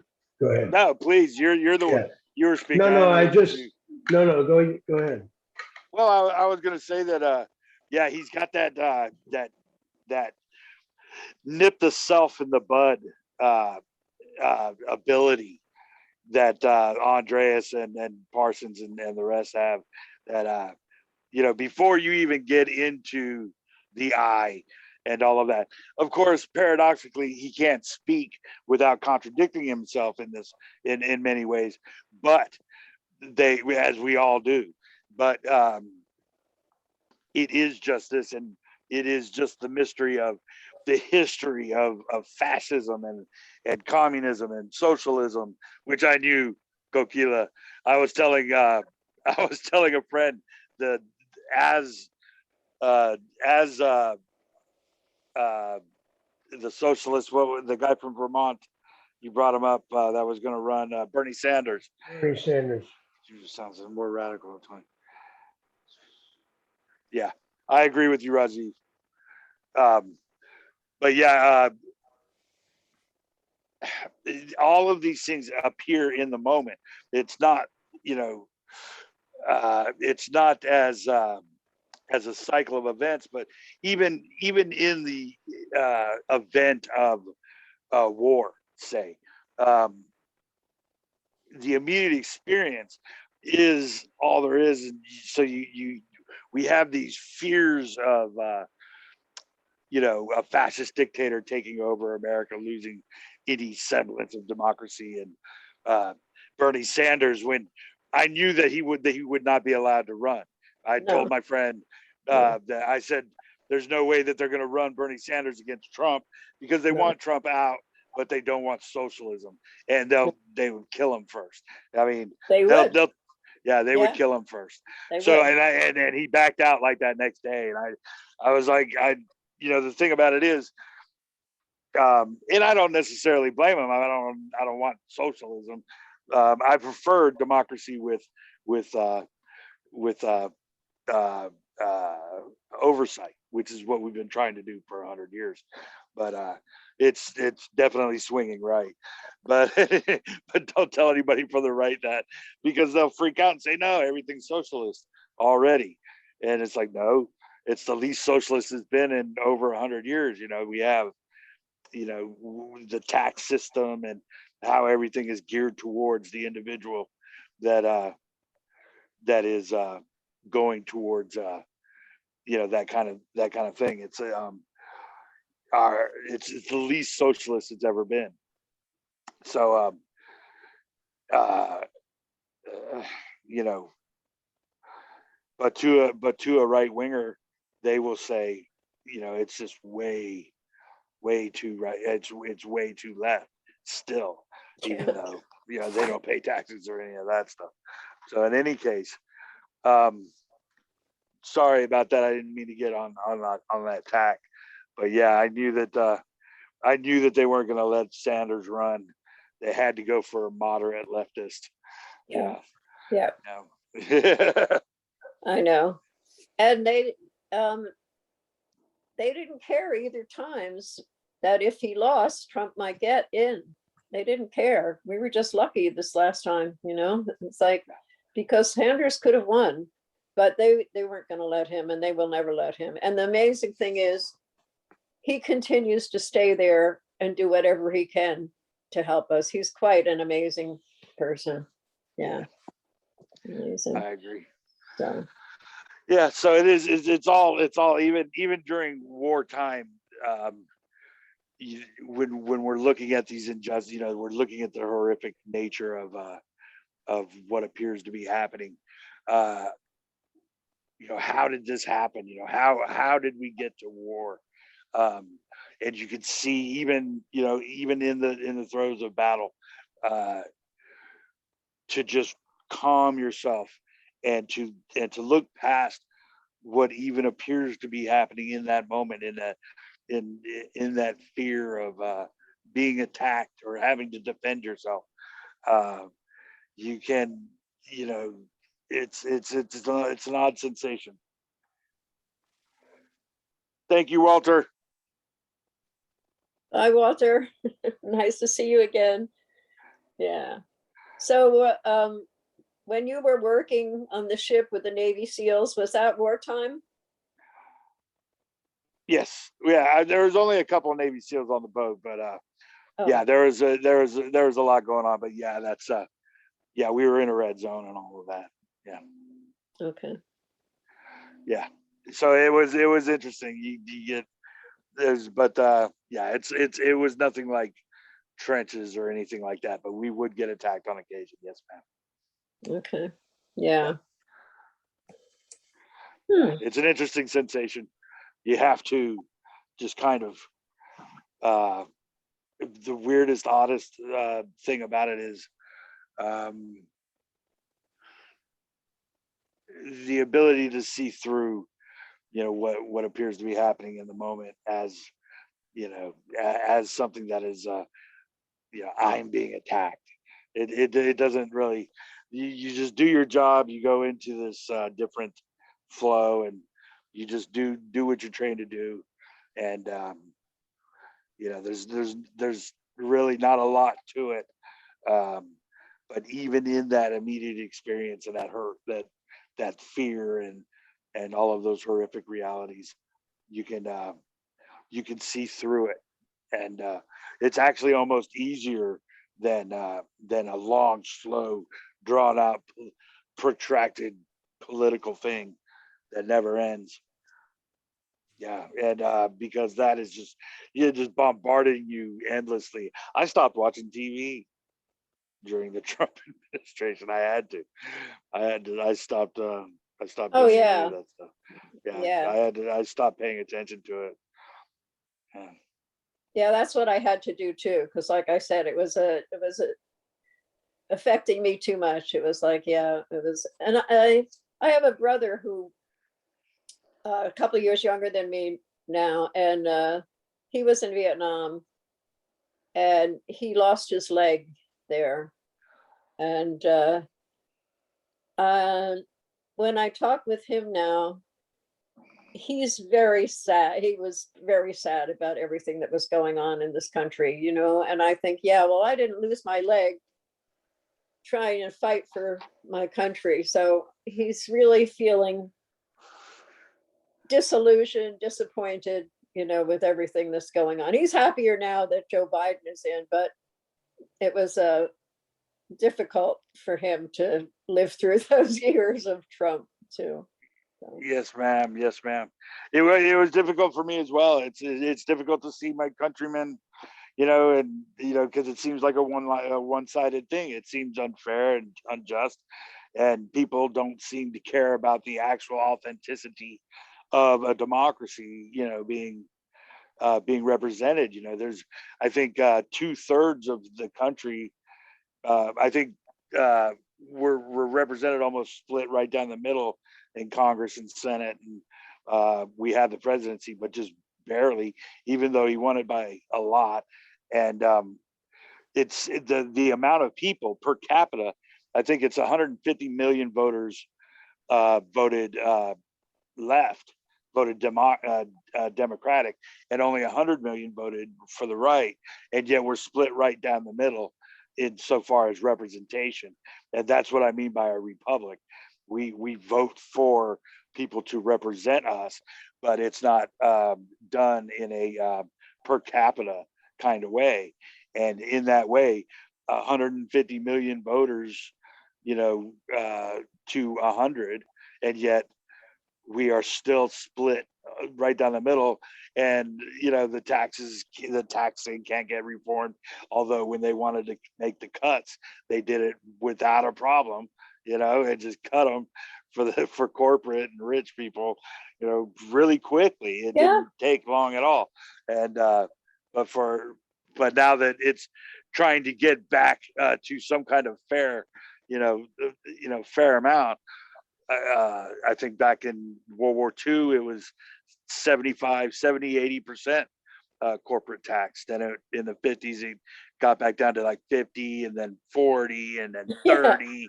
I And know. now It it's doesn't like make sense. 14% or something, and it's like lower for the corporate people than it's ever been. And so,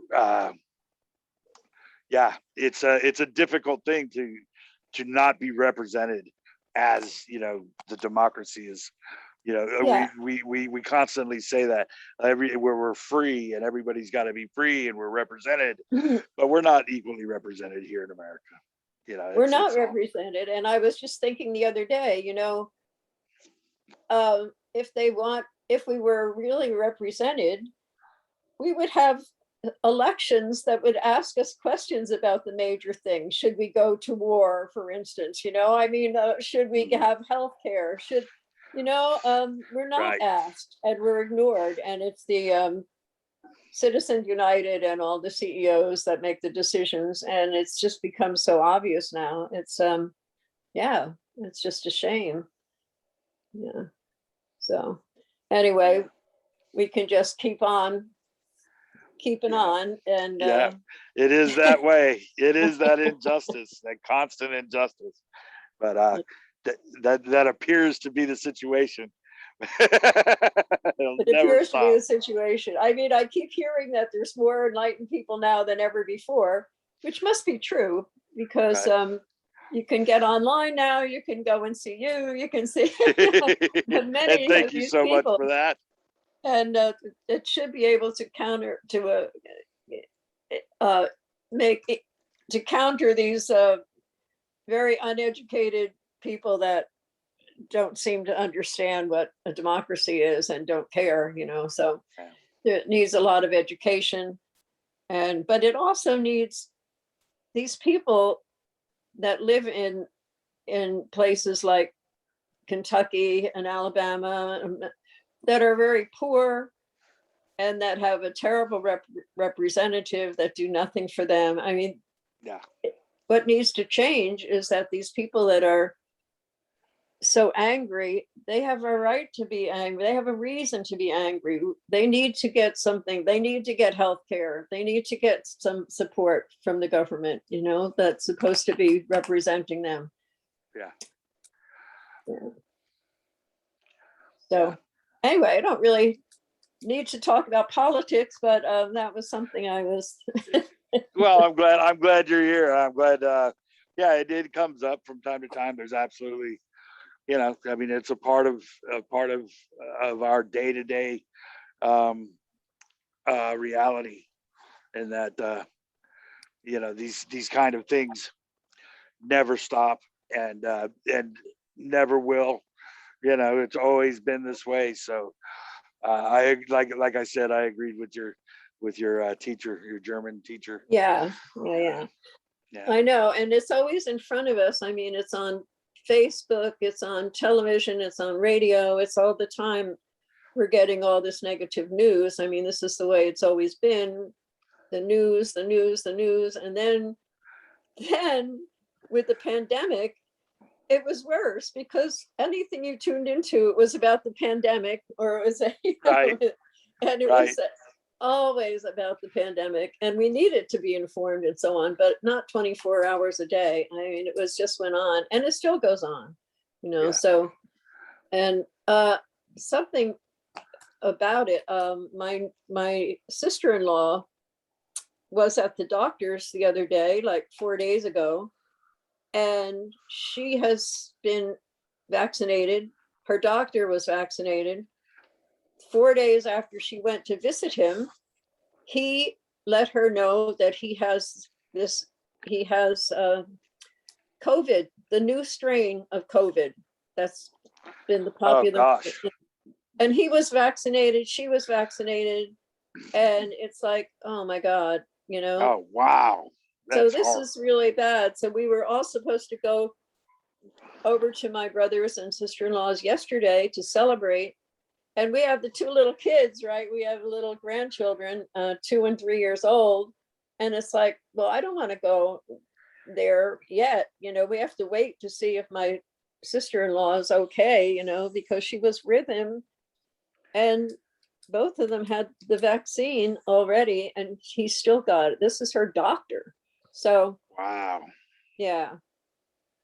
I So imagine the it's- doctors have to deal with all kinds of different people. They're the ones that are really in jeopardy. Yeah, that's true. So, yeah, so he must have caught it from somebody, that's for sure. And yeah, so I'm hoping that new strain doesn't spread, because I was so happy that we were finally getting everyone vaccinated and we could have a life and we could go out and we could meet people, and so Yeah. it was a long time that we weren't, but There's a lot of pluses and minuses to it. A friend of mine was speaking earlier that he started his own thing, did his own page, and he's got his own kind of technique he's doing for pain, how should I say it? The pain control, I guess. And so he started this thing, and it's blown up for him. He said, yeah, if it hadn't been for COVID, he would have never started it. And discussing these pointers with other people and how to realize that you're not in pain, as he puts it. But it's a beautiful good, thing. yeah. Yeah, so he's saying, COVID, as brutal as it was and as hard as it was to deal with for him, it turned out to be, beneficial in other ways. Now that he's got this, this little practice going on, yeah. So that's amazing. I'm sure there's a lot of things. There's a lot of positive that did come of it. For families, I think, that they were forced to be there together, and yeah, and just a whole different situation for everybody, and it helped with the ecology a lot. Even especially in India, without all the cars going by, their pollution was so bad, and it cut it back. I mean, it cut back pollution. It changed people's lives for sure, because yeah, we had to be more with ourselves. And the other thing is that we have things like the Zoom that were created, and so that we could communicate more, and so there were positive things that came about. Yeah, absolutely. Yeah. yeah. The Yeah. I mean, you're pretty confined anyway, right? You're usually home in your Yes, bed. I was telling a friend of mine, I had a meeting earlier before this meeting that he was saying, he was talking about COVID, and I said, well, I feel like I've cheated that whole situation because I was already bedridden for years before COVID even started. So Right. people were complaining about having to stay in the house for like a few months and stuff, and I was laughing the whole time. But Right. it really, it's not fair because I, at the same time didn't have to worry about work. I didn't have to worry about, going to visit other people of other families. I didn't have to worry about my children in school, all of that. So I'm not in a bad situation. COVID barely Yeah. affected my day to day at all. So, Yeah. that wasn't even an issue. So, I have to admit that for sure. Yeah. Yeah. People Yeah. were And then talking you about how, started your bedside go ahead. manner. Yeah, So yeah, that's yeah. good. And that's how I did. That's how I dealt with it. I just got good at Facebook. Yeah, that's good. I know. Well, it was wonderful to have. And yeah, I have stopped stop being so intent on the news and everything. I do check it out daily, but I'm not.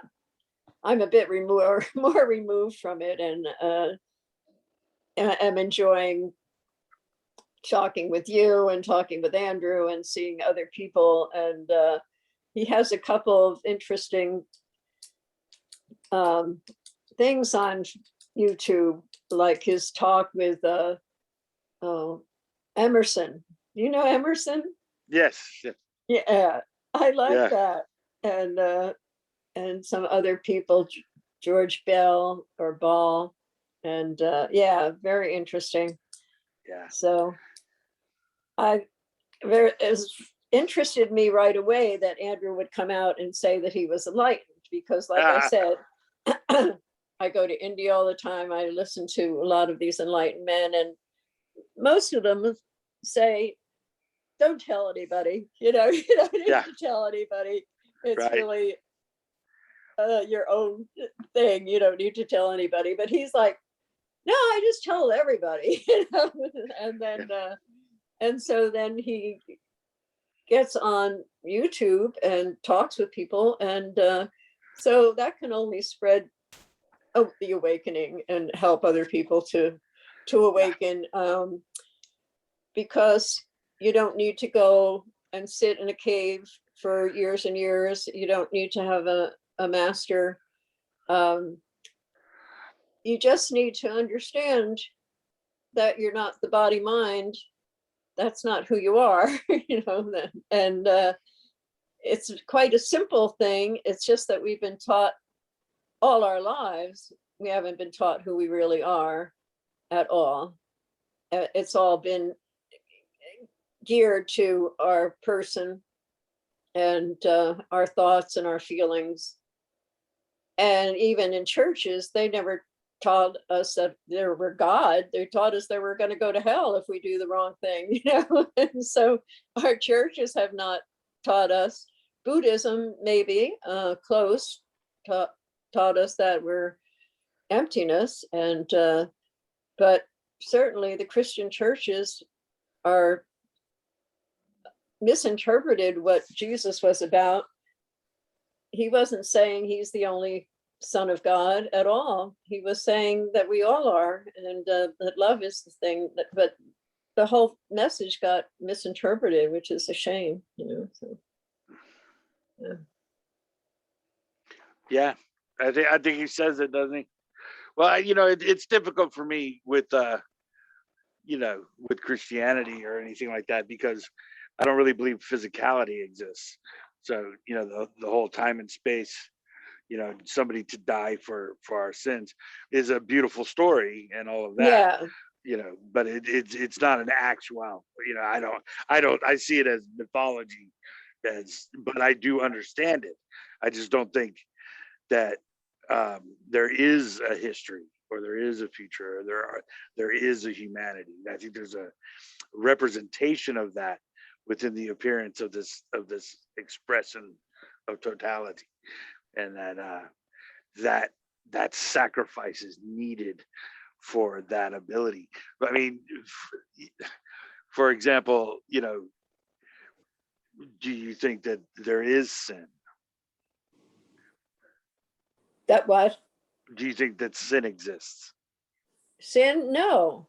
Yeah. I think it's just horrifying that the church created it and tells you that everything about sex apparently is a sin. Anybody that can control your sex life has pretty much control over you. Like my poor parents, my mom, as I told you before, she would have nervous breakdowns, and yet she had to keep having children because that's what the Catholic Church said. So she'd had 9 children and end up going to the hospital after they were born because she was so worn down.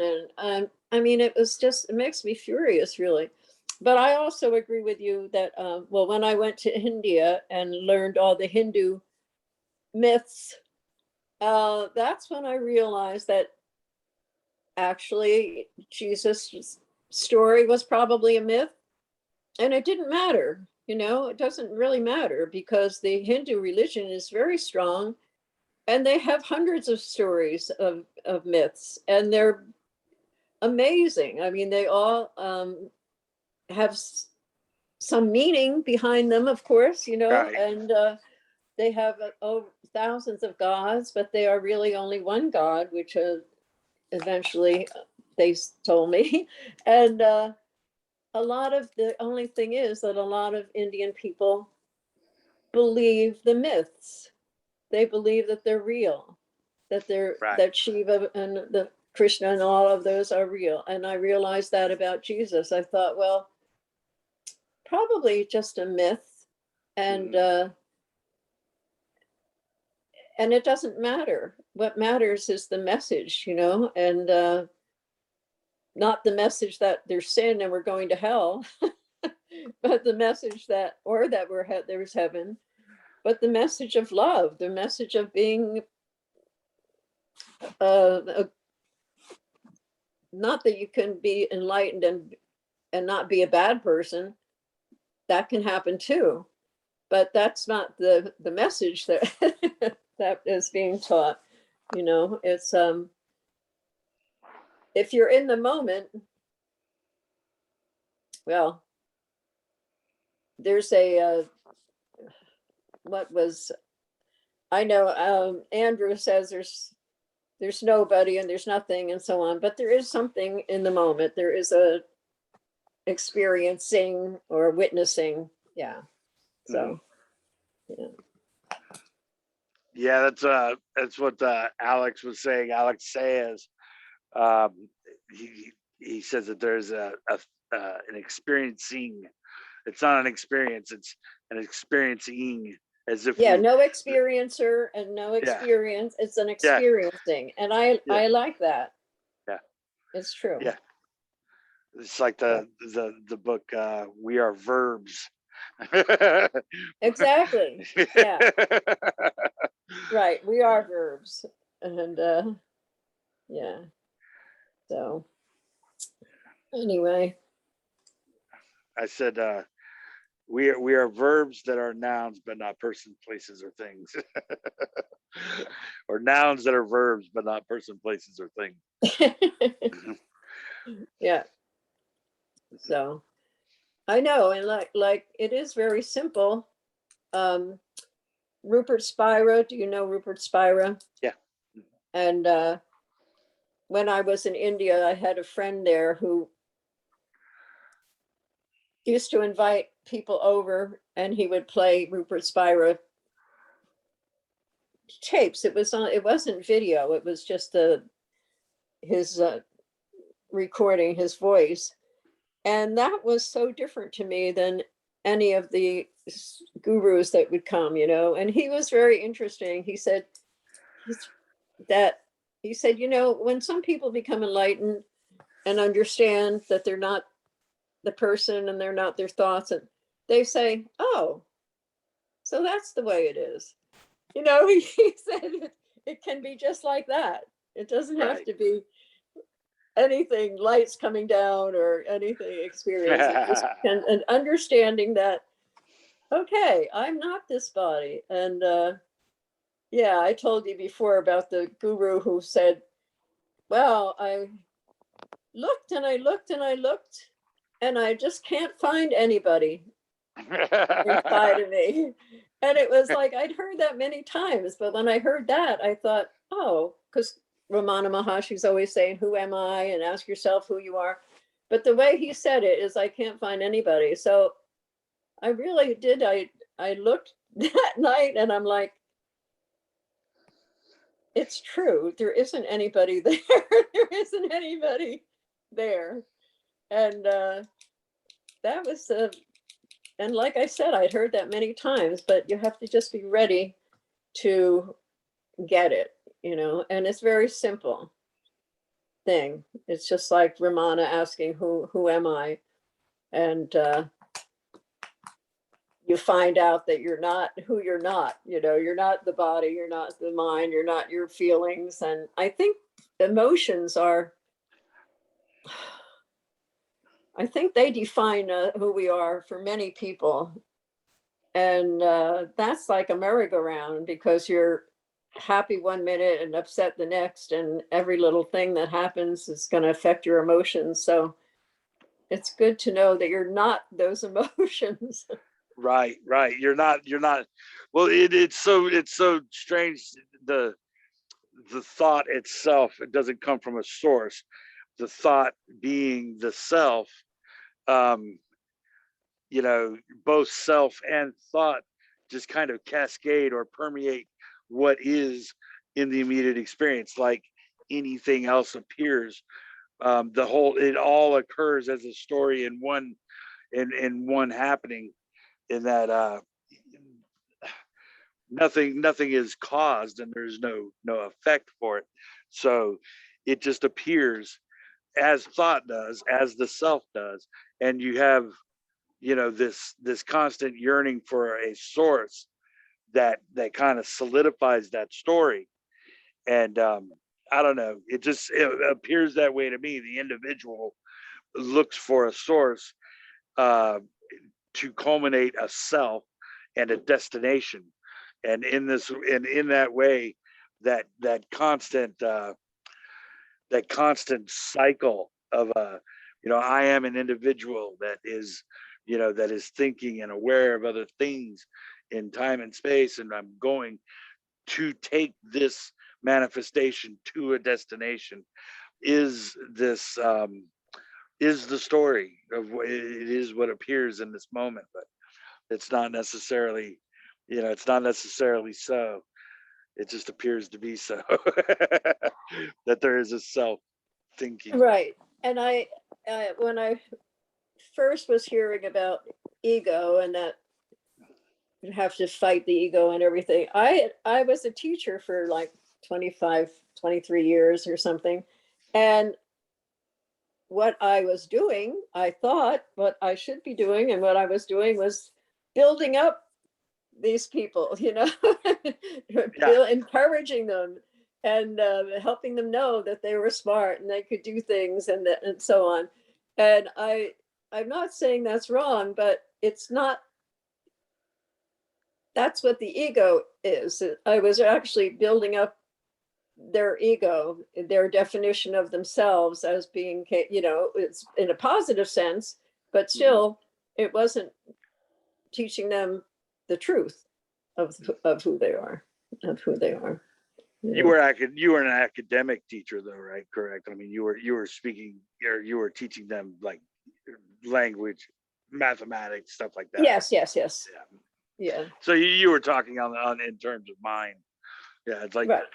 yeah, like UG was saying, you know, I mean, there is no knowledge, you know, nobody could teach anybody anything, but yet I would need to learn how to use that video camera, for example. I would need to talk to that guy in order to do that. So he would teach me how to use that video camera, and in that way, it appears to be knowledge and learning and all of that kind of thing. But that's the only way, or that's the only the only time where knowledge is anything approaching an actual thing or learning or anything like that too. The need to use or the learning how to read, learning how to do arithmetic, any of that stuff is not necessarily knowledge in an objective sense. But in order to use, in order to use the computer, in order to use, there is that distinction that knowledge and learning and wisdom and all of that kind of stuff is the illusion of mind. But within this illusion of individuals, we do need to learn how to use the computer. We need to learn how to use the Zoom meetings and all that kind of stuff. So yeah, I like that. I like that distinction. Oh But, yeah, I taught every grade from kindergarten through 8th grade. So I taught Really? all elementary, yeah, over the years. And wow. teaching reading to first graders was really a wonderful experience because I was lucky enough to read Sylvia Ashton Warner. She was a woman from New Zealand, I think. And she was teaching the Maori children.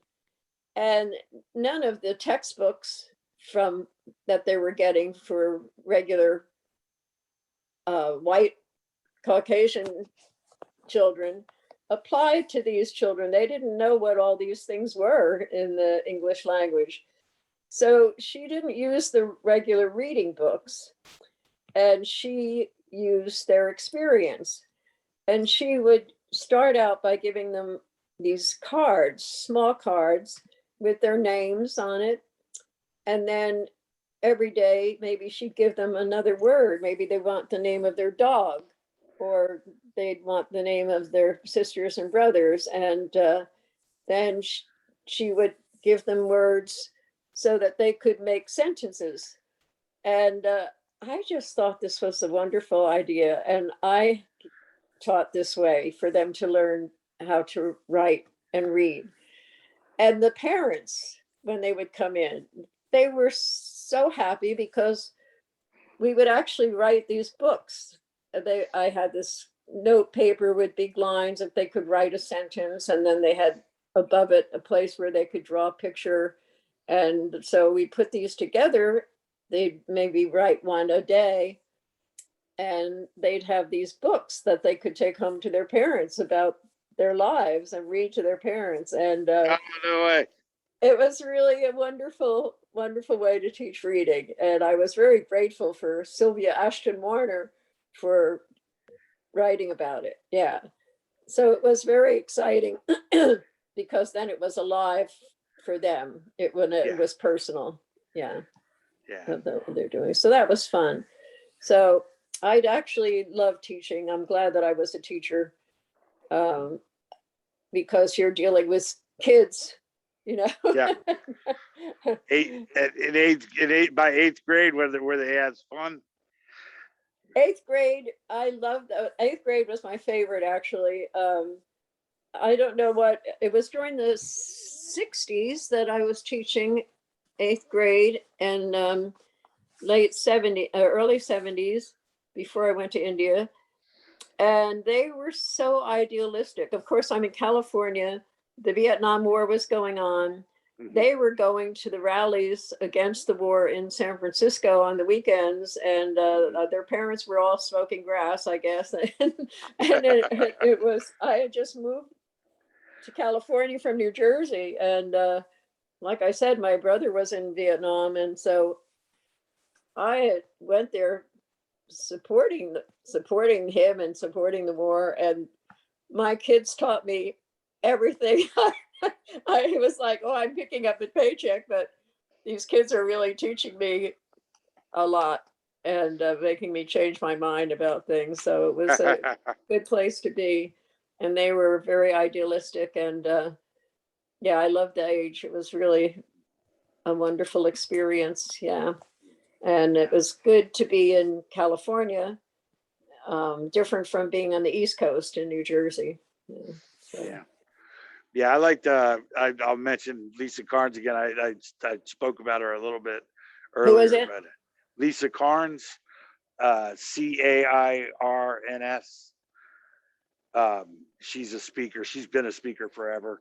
Uh, and but she comes from the India thing as well, where she was there for many years, and she's come through a lot of different teachers and that kind of thing. But you know, and she was making a joke about Tony Parsons. She said, you know, I did a lot of meditating and things like that, and then when I came across Tony Parsons, he would simply say, "Oh, that's just a bunch of bullets," you know. It's like, you know, oh, that's nothing. You know, there's nobody thinking, so you can't drop thought, and you know, so.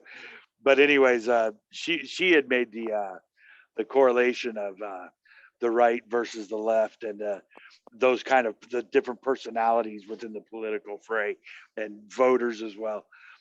She had made a pretty astute analogy. I don't know if I'll be able to do it justice, but she was saying, you know, she wasn't judging the sides so much as analyzing the individuals that support one side or another. And she's saying, I'm not saying that I don't support a side, I do, but she says I'm more interested in the personalities.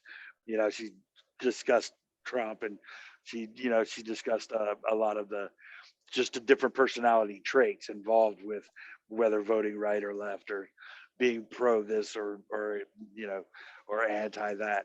And I thought it was very, very intriguing. You might actually like her a lot because she is bridging a lot of she knows a lot about the older teachers, the Indian teachers, the old school stuff, but also is very, very knowledgeable about the what do they call how do they say, Nouveau Advaita or whatever it's called. Anyway, Oh, yeah. Nouveau Non-Duality, which is Yeah. hilarious. But yeah, So she where was. do I I'm contact, where sorry, do I see her? Lisa Carnes. She has her own web page. You know, you can look her up on Facebook. Uh, yeah, she's great, and she's she makes a lot of she gives illustrations as far as being a female speaker. You know, she says there's not a lot of us, so a lot of times, you know, when she's speaking to uh, men or women, it also, you know, I think it is poignant to her to look at the personality of the person involved, who she's speaking to, and I think you might like her. Yeah. She's a very good speaker. Yeah. But she definitely has to navigate a lot of those waters where there are people that from the right and left that come to her, and she's got to differentiate between, you know, what's relevant here and now to that individual, to what I'm saying, and you know, the politics of the time and all of that kind of thing, and being able to put aside the political fray or the political uh, the ideas of the individual in a political sense, and just speak to them as a person. Um, and maybe get to why or how they, you know, got to where they are now, or why it is that they Yeah. vote one way or another. So yeah, she's very good at it, and she's been doing it for, I don't know, 30 years maybe now. She's a very good speaker. If I highly recommend her. She's Good. yeah I'll check her out. Also, Tony yeah. Parsons. I don't know him either. So, yeah. Oh, you don't know Tony Parsons? No. Wow. Oh yeah, yeah, he's great. Tony Parsons is, you know, kind of the whole, it's just this or the nouveau, no meditation, no you know, there is no one thinking, it's only the appearance of individuals. Yeah. You know, there's no source and all of that kind of stuff, no meditation or any of that necessary, because there is no self And to. does he have his own Oh program gosh, or? he's actually, gosh, he's got to be 70 something. He started with the Osho thing as well. He was at the compound and went on his own himself. and you know, I don't know the details of that story, but he was there in Oregon, and ended up going on it his own way, and Uh-huh. and he's been doing that for us since that time, doing his Yeah. own thing. So he's definitely somebody to look. And Jim Newman, obviously, he's probably, you know, if Tony Parsons was the captain of that aspect of teaching, then Jim Newman would be the second in command, and you know, Lisa would be on the you know, on the bridge there somewhere for sure. And you find them all on YouTube or Facebook Yes, or? yes. Andreas Mueller as well. Andreas Mueller is my favorite. He's just that's just personal. That's my personal thing. He's so he's just great. Andreas Mueller. Look for a timeless wonder, the timeless wonder on YouTube. Yeah, I think all those people. I think you enjoy them very much. Good, good, good. I'll look Yeah, forward to that. yeah. Yeah. No, I had no idea you didn't know about those No, people. I know all these people, like I said, when I go to India, and so the last few years I haven't been there. So I'm happy to connect with some other people. Yeah, Um, that's well, Parsons has enough to keep you busy forever. Jim Newman as well has got so. I mean, they've got so many links and so many discussions, and so you know they have so much available. Uh, and Andreas has. Oh, yeah. I mean, it's just. I mean, he's younger than Jim and Tony's. He's up there. He's like 70 something now, at least 70, 80. Or I don't know. That might be, I don't think he's 80, but he's got to be in his 70s, I think. And okay. so, yeah, he's got 30 years of material and books and talks and Wow. things to look at too. So, yeah. Huh. And who And is the what did youngest? you say, Andreas? Who is What's the his, youngest? what is it? Rajiv made a funny comment. Who is the youngest non-dual speaker? Oh, That oh, would be babies. That would be babies, I think. Goo goo gaga. Uh, but no, Andreas is. and He's what's more. I his think last he's name? Andreas Andreas Mueller? Mueller. It's Okay, Muller with the little dots on top of the U. He's German. okay, Yeah, he's in thanks. Berlin, and Uh, yeah, he's a good guy. He does things in German and English. But yeah, there's Okay, a lot of kids. Rajiv brings up a good point. Trying to think about the youngest.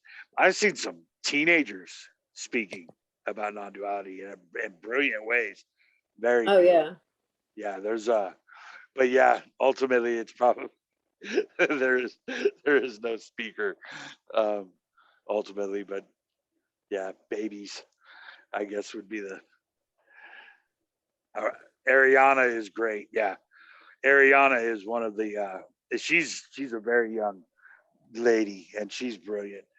Miranda is beautiful. Miranda Warren. If you're not on Miranda Warren's page, she's if you get on Miranda Warren's page, she is one of these ladies that highlights a lot of the more random. They're not necessarily the higher end speakers all the time. She does a lot of people like myself or Walter or Ariana. Ariana's just beautiful. Um, she's a beautiful speaker. But then who is who's the other one, Rajiv, who does oh gosh, Luciana. Luciana, I think is her name. She's from Bolivia, but she's beautiful. She does a lot of interviews where you know she's really good at it. She's just very gentle and sweet and kind, and she's got a lot of different people that she meets from all over the Cool. world, and they're beautiful. Yeah, so yeah, there's a lot of new people out there to look into for sure. Coming across Good. this message, something. I will. Yeah. It's yeah, Rajiv is only 22, and why don't you speak, Rajiv? Why don't you do some Zoom stuff? 22. And is he in India or is he in the States? I know, I believe he's Indian, but I don't know for sure. But I don't know. He said it was nighttime where he was when we started. So I think Rajiv is in India. Yes, I am an Indian. Hi. There he is. Yeah. Yeah, I he's in. miss India. I haven't been able to go there now for almost 2 years. And I was going every year for 10 years, spending 6 months a year there. And now I miss it. So I'm happy to meet another Indian. I'm not Indian, but yeah, I sure miss it. So, Yeah. but it's been great to connect with you, Howard, because I miss an opportunity to participate in speaking and listening to spiritual things. And so that's been wonderful to connect with. I'm so grateful that you're here. I'm so grateful for you too, Rajiv. Honestly, I'm grateful for Walter too. I'm sorry he had to leave. I'm, Yeah. it's funny because um, it's just funny. It's altogether just funny because I love it so much. I love being able to talk to people, and I'm happy. I'm just grateful that I can do this, and I mean, it's just fascinating where the conversations go. Uh, uh, Speaking with you as a teacher, there's got to be a million things I can ask you right now about that, about talking, about just identifying with individuals and meeting them on their level and talking to them so that it best suits them. You know what I mean? Um, Oh, I just felt so bad when the schools closed and you had to teach them online. I thought, oh, that would be terrible. The whole thing is being with them and the dynamic of these young people and their thoughts and their lives and their worries. And like I said, I'm glad I did that for a profession. I don't know any other job that I would rather have had. It was really very fulfilling. Plus, I got summers off and I could travel, and that was a real bonus, right? And oh yes, so yeah, absolutely. so that was great. So I wanted to ask you, talking about Ramana Maharshi again. Sure. Um, he, okay, so he really believes in the self, right? Well, I don't know. I think in the first few pages, like I would think that would be one of the only differences between what he believes and what he writes and what you believe, because yeah, it's his book was very simple, but so that's why he says find out who you are. Who am I is because he wants you to see that you're not the body, you're not the mind, you're the self behind all of it. You are Right. the living being behind all of it. Yeah. But then ironically, he talks about going beyond thought, because the self, and I thought this is fascinating. It's almost like a process or a technique he takes you through, because, and this is just my take on it, but it seems like he says he asks the reader or the seeker or whoever he's talking to know the self, right? And you can't find the self, right? So he's, the thought about a source for your thinking, and then the identity for that process would be the self. And you have, but what is that? Lacking that mechanism, lacking that source, lacking the destination. Um, what do you have? You have a story that the mind tells. The thinking doesn't actually occur as it appears from a source, as a brain to the mind, explaining self to the identity, or explaining identity to the self. All of that is a story. And I think that's what he's alluding to, in that he's saying that in the looking for the self, you find no answer. Okay, in that, but on the level of mind, you will have your identity. You will have a certain sense of identity. You'll have a certain um, cohesion to the self, that I am thinking something. You know, my brain is processing sensation from a dimension, and I'm going to use this on the path of time and space to get to somewhere. But but then he goes on to say that the self goes beyond thought. So what he's trying to say is, in my humble opinion, what he's saying is that the self, yes, seems to occur within this here and now. It seems like you're thinking from a source, and that culminates mind and consciousness and identity. But that's not what's happening. What is going beyond thought now, there's really no language for that. So that's what he's trying to get you to understand, that there is no source, there is no path, and there is no destination. All of it is this aware, for lack of a better term, awareness, um, which he's calling God, and which a lot of people call immediate experience. In that Right. immediate experience seems to have a you in it, but there seems to be more than you can control. It's not like you are controlling existence, right? Existence has culminated a you within it. But he's saying there is no you, and there is no greater existence. All of it is what he refers to as God. Um, so it's both existence and the individual as one story, instead of saying, I am, I realize my identity and I see that existence is God. No, the identity is a part of the total tapestry of what he calls Right. God. So Yeah. there is no individual and there is no God. It is both appearing as it's neither appearing as both. Yeah. So yeah. Right. Right. Yeah, so Right. that's what he's saying. Yeah, Yeah. I mean that's how I took it anyway. Yeah. Yeah. Yeah. Yeah. That's right.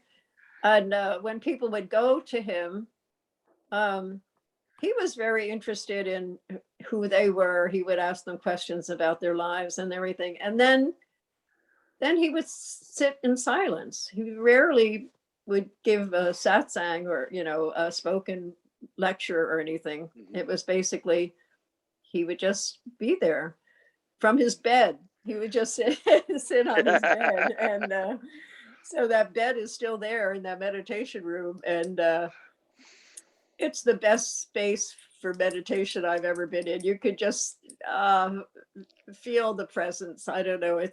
And the whole community and the ceremonies and the people that you meet walking up the mountain, the Indian people, they're so respectful, and they love this being, and it's just wonderful to be there because, like I said, he's has no scandals. He Right. just lived from the time he was 16 in this mountain. He had nothing. He didn't even know it was enlightened. He thought he had an illness or something, and he didn't, Yeah, right. Yeah. until he read the Upanishads and everything. He just didn't know what had happened to him, Yeah. and yeah. So something, because when he thought he was going to die, and he just lay on the floor to see what was going to die, something came, it transferred it changed his whole life. Right. Whatever came, whatever the presence was, he pretty much left for the mountain several days later yeah. So, So yeah. he's never come out of there. I mean, No, I love that. I mean, it, it's just beautiful. I mean, and he explains it as as it occurs to him, and I think I resonate with him on many levels. I don't think he's speaking about God as a deity, as we would as, like, let's say, Western Western No. religions do, and things of that nature. He doesn't. It has nothing to do with that at all. It's more just the appearance of existence and an individual uh, somehow simultaneously interacting, but it's neither or. You know, it's thought or the self going beyond thought. It is such an interesting uh, dynamic. I mean, to even contemplate that, to get to the place where there is no you and there is no dimension, or there is no existence as it appears, and to go beyond that understanding is paradoxical at best, but it's it's a beautiful way to do it. It's a beautiful way to say it. You know, there's no there are no words for that. You know. I know. And when he was dying, he was telling his disciples, he said, why are you so worried? I'm not going anywhere. I'm not going anywhere. Right. Yeah. Yeah. For him to be able to say that in the arena that he was in with, the lack of reincarnation and all of that kind of stuff, whereas so many in his area, I think, were probably very big on reincarnation and all of that kind of thing. You know, for him to say no, nobody's ever been reincarnated ever, and I mean that's for a Hindu, um, very profound, would you not say? Yeah, I mean, reincarnation. So I don't know whether it was Andrew who said it or the fact that we're nothing, who is going to reincarnate? Right. Yeah.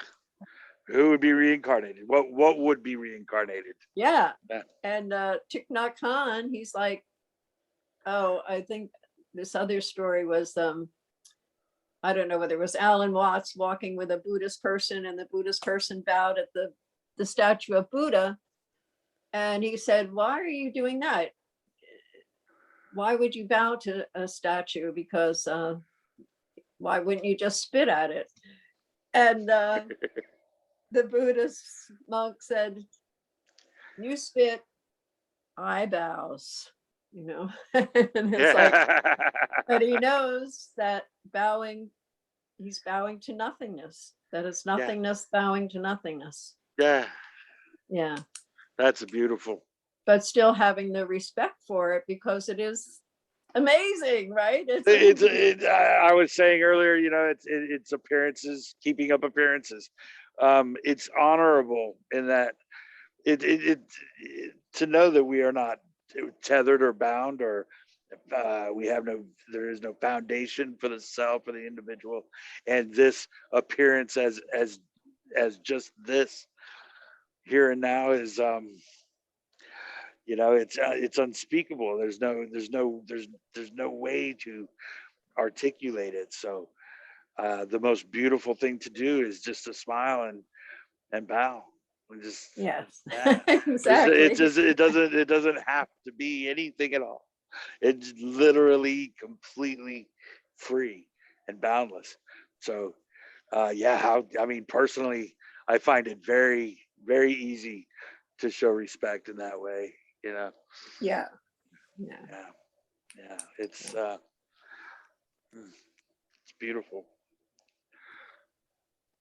And in India, you have that everywhere. You have statues and pictures, and I mean, it's just everywhere. And it's not condemned because there are other religions, It's not like you can't celebrate Christmas or, because, and it's wonderful because you can celebrate Christmas, you can celebrate Shivaratri, you can celebrate the Muslim holidays. And when I was in Kathmandu one time, a couple times actually in the 70s, and the banks were almost never open because there were so many holidays, and they all celebrated the Hindu holidays and the Muslim holidays, and it was really great. I had never thought of that. I mean, there's no days that the federal government is working because there are so many Right. federal holidays. Wow, Yeah. that's hilarious. Yeah. That's Yeah. beautiful. Yeah, but yeah, I actually ran into that the other day. Somebody got on a tangent about something, and I just respectfully said, "Sure, yeah." I mean, it is that way. I showed them respect and just kind of moved on. And somebody said, "Well, that's." Somebody chimed in and said, "Well, that is, you know, how did they say it? I can't. That is enlightenment, being enlightened." Um, and I didn't. Yeah, I didn't say much about it. I just said thank you, but it seemed to me that they were saying, that's when it's just enlightenment showing enlightenment. When somebody can be negative or in some way somehow contrary to what it is that you're doing or thinking or saying or interacting or what everybody's feeling. Um, Somebody wants to get contrary to that and be dismissive of it, and just bow to it and just say, yeah, yeah, you're right. And just go about your business, go about doing what you do. And there's no reason, there's not necessarily a purpose when somebody's not feeling it, when somebody wants to be negative, you know, uh, or contrary, just let them do it, and just bow to that appearance of because essentially that's what it is. It's an appearance, showing itself to be one way or another, and to just love it and bow to it and say thank you. There's no need to try to get to get somebody to understand No. when they're not ready to hear it. Yeah. Yeah. Mm. Thank you, Raji, for coming back. Yeah. um, So, yeah, but yeah, that's a beautiful thing, isn't it? Just to bow to nothing, you know, to not yes. have to, not Have worry a about, form. And yeah, yeah, yeah. I know. And yeah, I have a lot of gratitude. I just took this recently. I don't know what test it was. It was some kind of a test by some college. And my niece and my sister and a couple of sisters and my daughter and my son and daughter and I all took it. And it just had all these different qualities. They were all good qualities.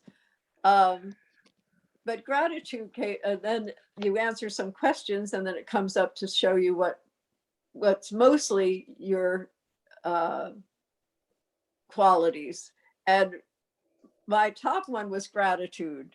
And it was like, oh, well, I think that's true because I have so much really of this Yeah. amazing life and my children and now these little grandchildren. And I have plenty to eat and I had I have so much that so many people don't have, and so I had gratitude. It was nice because my son's top was kindness. And it's like, oh my goodness, you have a son whose top quality is kindness, Yeah. That's pretty amazing. And funny thing, my daughter's was sense of humor. Well, yeah, those are three. Those are the three. I mean, come on. Those are the three I top. know, Those are my top three right there. I mean, I know. Gratitude, kindness, kindness, and sense gratitude. of humor. Oh, So come on. You can't beat that. Yeah, that's worth its weight in salt right there. yeah. And self-regulation was one of the traits. And it was like for me and my sister and my daughter, that came out almost last on all of us. Yeah. Self-regulation. Self-regulation. Yeah, discipline. Discipline is definitely Yeah. probably one of the lower It's the like, lower no. traits on my list. Yeah. So that was But great. I completely agree with you. I have never, I spent some time in India when I was not in India, excuse me, Indonesia, Java to be exact, Bali, a little bit, and Oh, it just for me, uh, I've always been grateful, just immensely grateful to have food when I have food and shelter when I have shelter. Uh, you see, you can see some true poverty in some places in the world, and people are happy. They're happy to have one shoe and a torn up hat and kicking a can down the street. And that's all they have, and you know what I mean, and be completely happy. And I've seen, I've like I said, I've been to a lot of different places, and I've never considered myself poor, and I've been in some very bad, some bad situations, but never have I considered myself poor. And as I lay here today, I feel rich, completely, totally, amazingly wealthy in every capacity. I don't need or want for anything, and it is beyond money. It's beyond gold. Although it is fun to have that kind of transaction taken care of. Um, I mean, it's easier to say, but there has never been a time in my life where I've considered myself poor, and I think traveling and viewing, just all different types of societies around the world as you're young, I think helps in that regard, because you can see that life is not about the having wealth, or having possessions at all. I know some very wealthy people that are extremely unhappy. um, yeah. most people, I think, the most wealthy people, I won't say most, but a lot of wealthy people are not happy, and it's not like poor people are happy. So if you have your if you have your druthers, I'd rather be wealthy and unhappy, but but not even so. I mean, that's just a joke, but I mean, personally, the wealth, having possessions, really does not make a person uh rich. Right. It doesn't make them wealthy. So yeah, I've never felt that need to have to have to acquire stuff. And a friend of mine, and somehow I just get by. I've always worked, I've always, I worked hard when I had an able body. It was just part, I worked for my kid and stuff, and I tried to provide for those that I care about, and it just never occurred to me to be lazy. And but it's never occurred to me to work in order to attain possessions. And there's never been a time where I thought that I will gain happiness if I just can buy this thing. You know, there's if I, but on the other hand, it's nice to have a car. It's nice to have a roof over my head and shelter and food, and everything that I have is Yeah. you know on that level of mind is nothing but there's nothing but gratitude there. There's nothing but wealth in that situation, where you just don't need or want for anything else. You're relatively healthy, you're warm, safe, and happy. Yeah. I mean, that is, you know, more than anyone can ask for, in my humble opinion. Well, the I had money when I went to India for the first 3 years, and then I ran out of money. And I actually lived in India with my two kids for 7 years after that without having money. My mom might have sent me, because before that I had put money away, and my mother would send me money to various banks when I needed it. But then finally it was finished. And I lived 7 more years in India without having an income. My mother would Wow. send me $100 for Christmas or something like that. And that actually would last me for months. That's what I was gonna say, $100 back in the day, and That would last certain a parts. long time because when we lived in that little hut in India, a little house in the mountains, and we had a little place to build a fire in the room and cook. And the rent was $6 a month. Wow. So Wow. What did I you? had How did? I mean, was it gas? Was it wood or? there was no electricity. We cooked on wood. We had a forest right close to us. Oh, We so would you go had a collect wood. forest. Oh, And nice. yeah, so we would go there and people would come. That's where the people in the community had got their wood. So they would chop these big trees and take them, and they would leave all these little pieces of Yeah, wood. yeah, And that's what we would collect. And sure. then my son would chop some up smaller and we would cook over our little stove. So Nice. sometimes, and when I lived in Pune in the ashram, Osho ashram near there, I would make marmalade because oranges were really cheap, and I would sell them at the flea markets there, and that's how I managed to supply to have that. And then friends would come. Sometimes different people would come and stay with us, and they would leave me, pay me some money for being there, or buy food, or Yeah. somehow or other. That's why I have gratitude, because I can also have trust. And this is India. This is a poor country, or was at that time. And somehow even the Indian people would let me buy things on credit, or they loved my kids, and they were so wonderful people. They would cook for us and let me have credit for a period of time till next Christmas, till my mother sent me $100. Really? But we managed, and so yeah. So I really have a lot of trust and in people that people share things, and that's what was nice about that community, because we were in India, young people, and basically seekers. That's why we were there, really, to go to listen to gurus and to learn to live freely. And yeah, when we went to Goa and lived on the beach, we had a little hut made for us on the hill. I don't know, it costs 40 rupees or something, like $5 to put up Right. some. Yeah.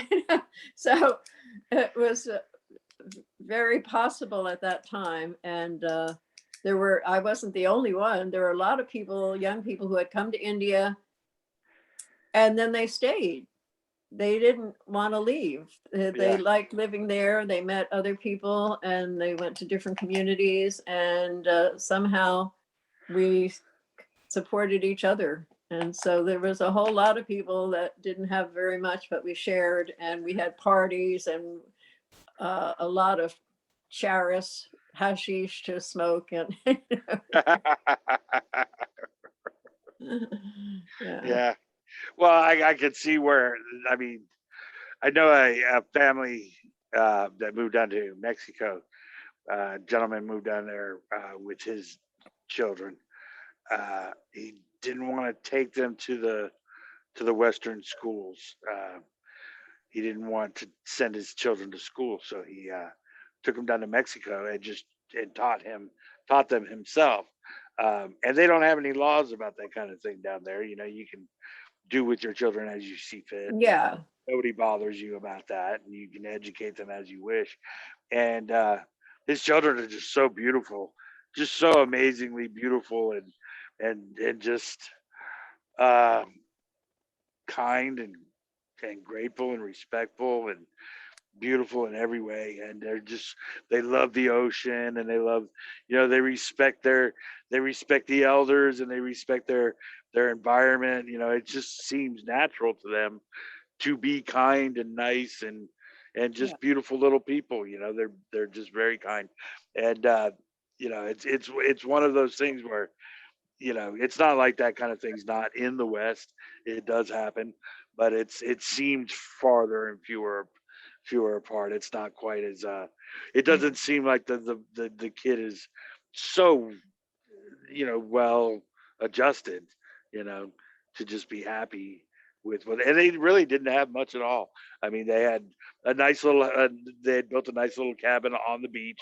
You know, they lived right on the ocean, but you Yeah. turn around and there's nothing but desert in Baja California. It's the ocean is their front yard and the desert is their backyard. It's Yeah. absolutely beautiful. Yeah. Yeah. So and that's where they learned, you know, how to live, you know, and they just, yeah, there's never a lack of food. I mean, there was Right. never a lack of food. There's, you know, they know how to get all, you can get all the rattlesnake you want.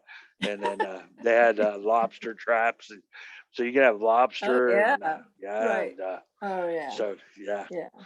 yeah, they were I beautiful. know. And so when we were in India, we met people from all over the world. So it was a wonderful education. They didn't go to school. I did teach my son how to read.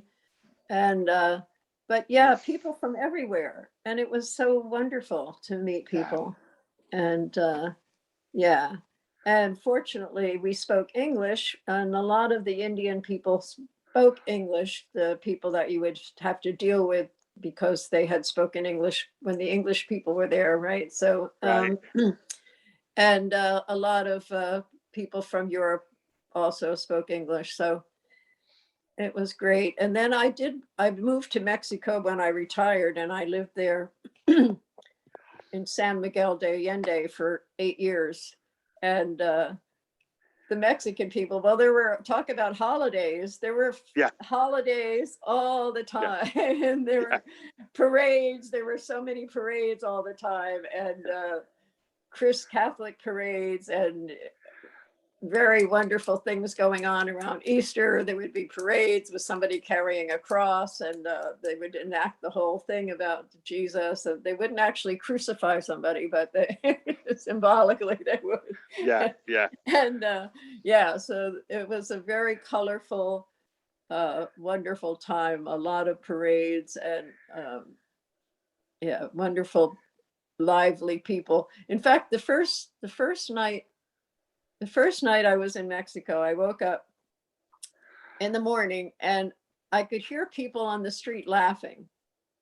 And it was like they were just sitting out on the street talking to each other and laughing. And it was like, wow, that is really great, you know. And you hear a lot of laughter. I don't hear a lot of laughter on the streets when in fact, I've always kind of being more quiet myself because I start laughing and I'm loud and I'm like, oh, I shouldn't be laughing, you know. Right. Yeah. People think there's something wrong with you.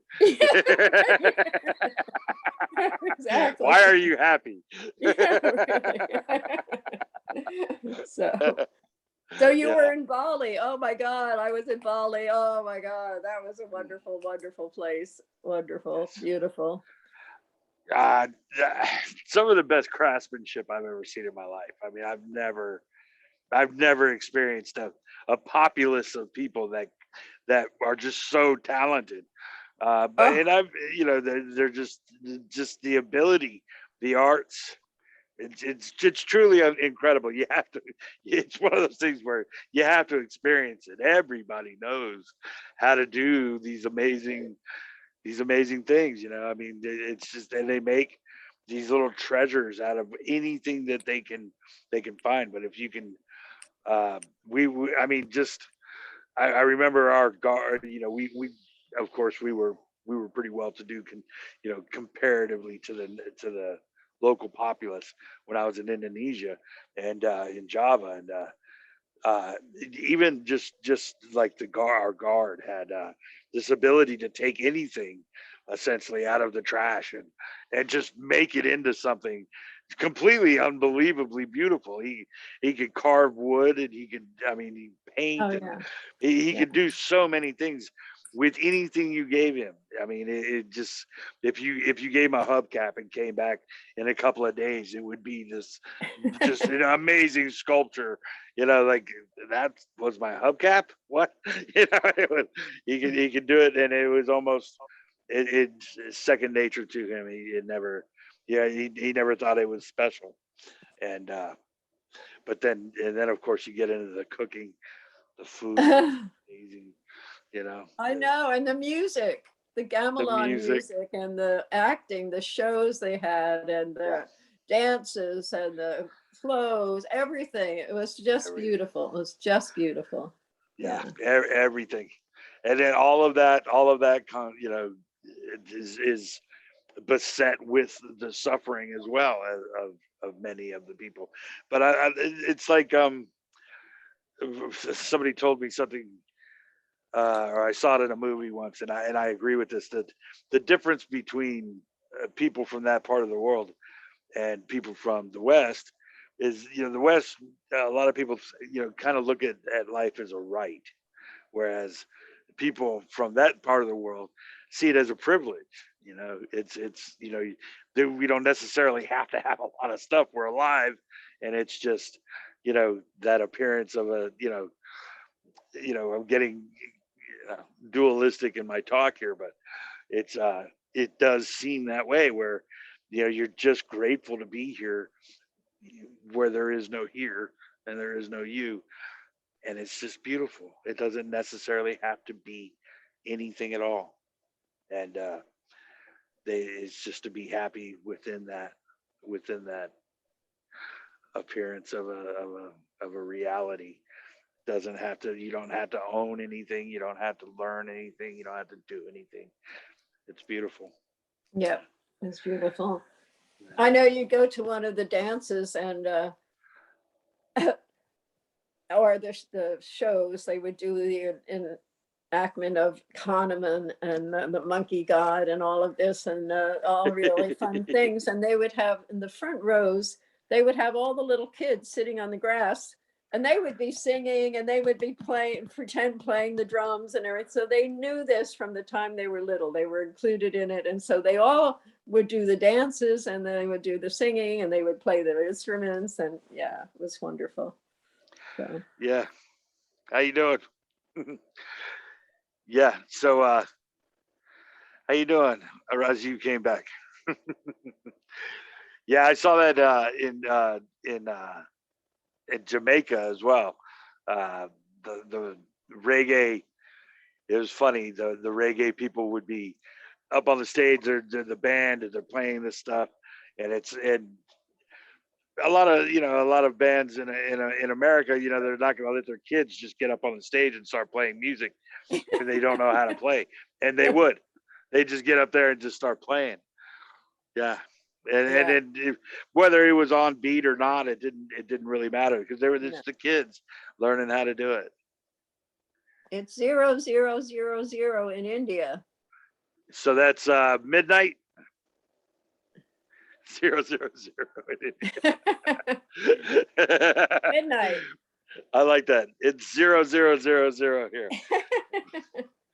and that's 3 o'clock. So Man. what time is it here in California? Oh, it is 11:09 a.m. So we're 3:10. 13 hours different, or yeah. For me, it's I guess it's 10 because it's 3:10 here. So if it's midnight there, that's 12 hours. It's a 12-hour difference. Well, we're an hour, yeah, and we're different. So it's 9 hours for me and 12 hours for you, right? Yeah. Yeah. Right. Yeah. That's beautiful. So I've been looking forward. I look forward to Mondays, Howard. I really like this time. Thank you so much for thank you, Kokila. I'm so grateful, because you know, I need the practice. And I love your it's discussion. great. Yeah, I'm going to check out your other bedside matter. Like I said, I've looked at a lot of Andrew's interviews with people, and I'll have to check out yours. And well, I've definitely got work to do. I've still got like 10 of them to post, but and I'm hoping to get better as I go. These are just, I'm just getting out of the gate, and some of them there's a lot of filler there, and you know, no pressure at all. And I'm so grateful that you're even. Tells the non-existence of time by saying yes.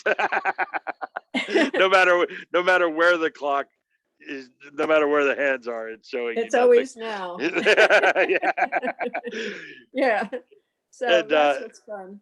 yeah, so there's I asked for forgiveness. You know, I think there's a couple of the interviews where I might not have done so well, or some of the talks where I didn't do so well, but it is what it is. I posted one last night, Brandon. That was fun, and there was a guy named Brandon, and but there's several on there. There's still several to come that I haven't Good. posted, and I'll check them out. I really Yeah. am grateful, and I Well, I'm appreciate your happy that patience. now I finally just have to push something and I get on with you. I don't have to. Yeah, That right. just And, took a couple of times. yeah, that was my fault as well. So you're learning and I'm Yeah, learning. I'm learning So as I that's go. I great. really do. I really do Yeah. appreciate you, Kokila. That you're helping me quite a bit. I'm glad. Well, I'm enjoying it. But I guess I've been on a while now and I should do some other things. I'm gonna have to check out my little grandson and see take care of him for a while. Well, I But hope so. Yeah, I got on at 8:30 this morning, and I had a great talk with a guy earlier today. So I've been on since, yeah, I've been on for a while. So yeah, I'm gonna take a break myself. yeah, okay. Well, thank you so much. Nice to see you, and I'll see you soon again. Thank you again, Kokila. I'll talk to you soon. Hopefully next Monday, if not sooner. Bye, Rajiv. Okay, Hi, bye. Rajiv. I appreciate you, brother. Thank you. Nice to see you. Have a good one, man. Thanks for coming, man. Thank you, man. Thank you. Beautiful. And bam.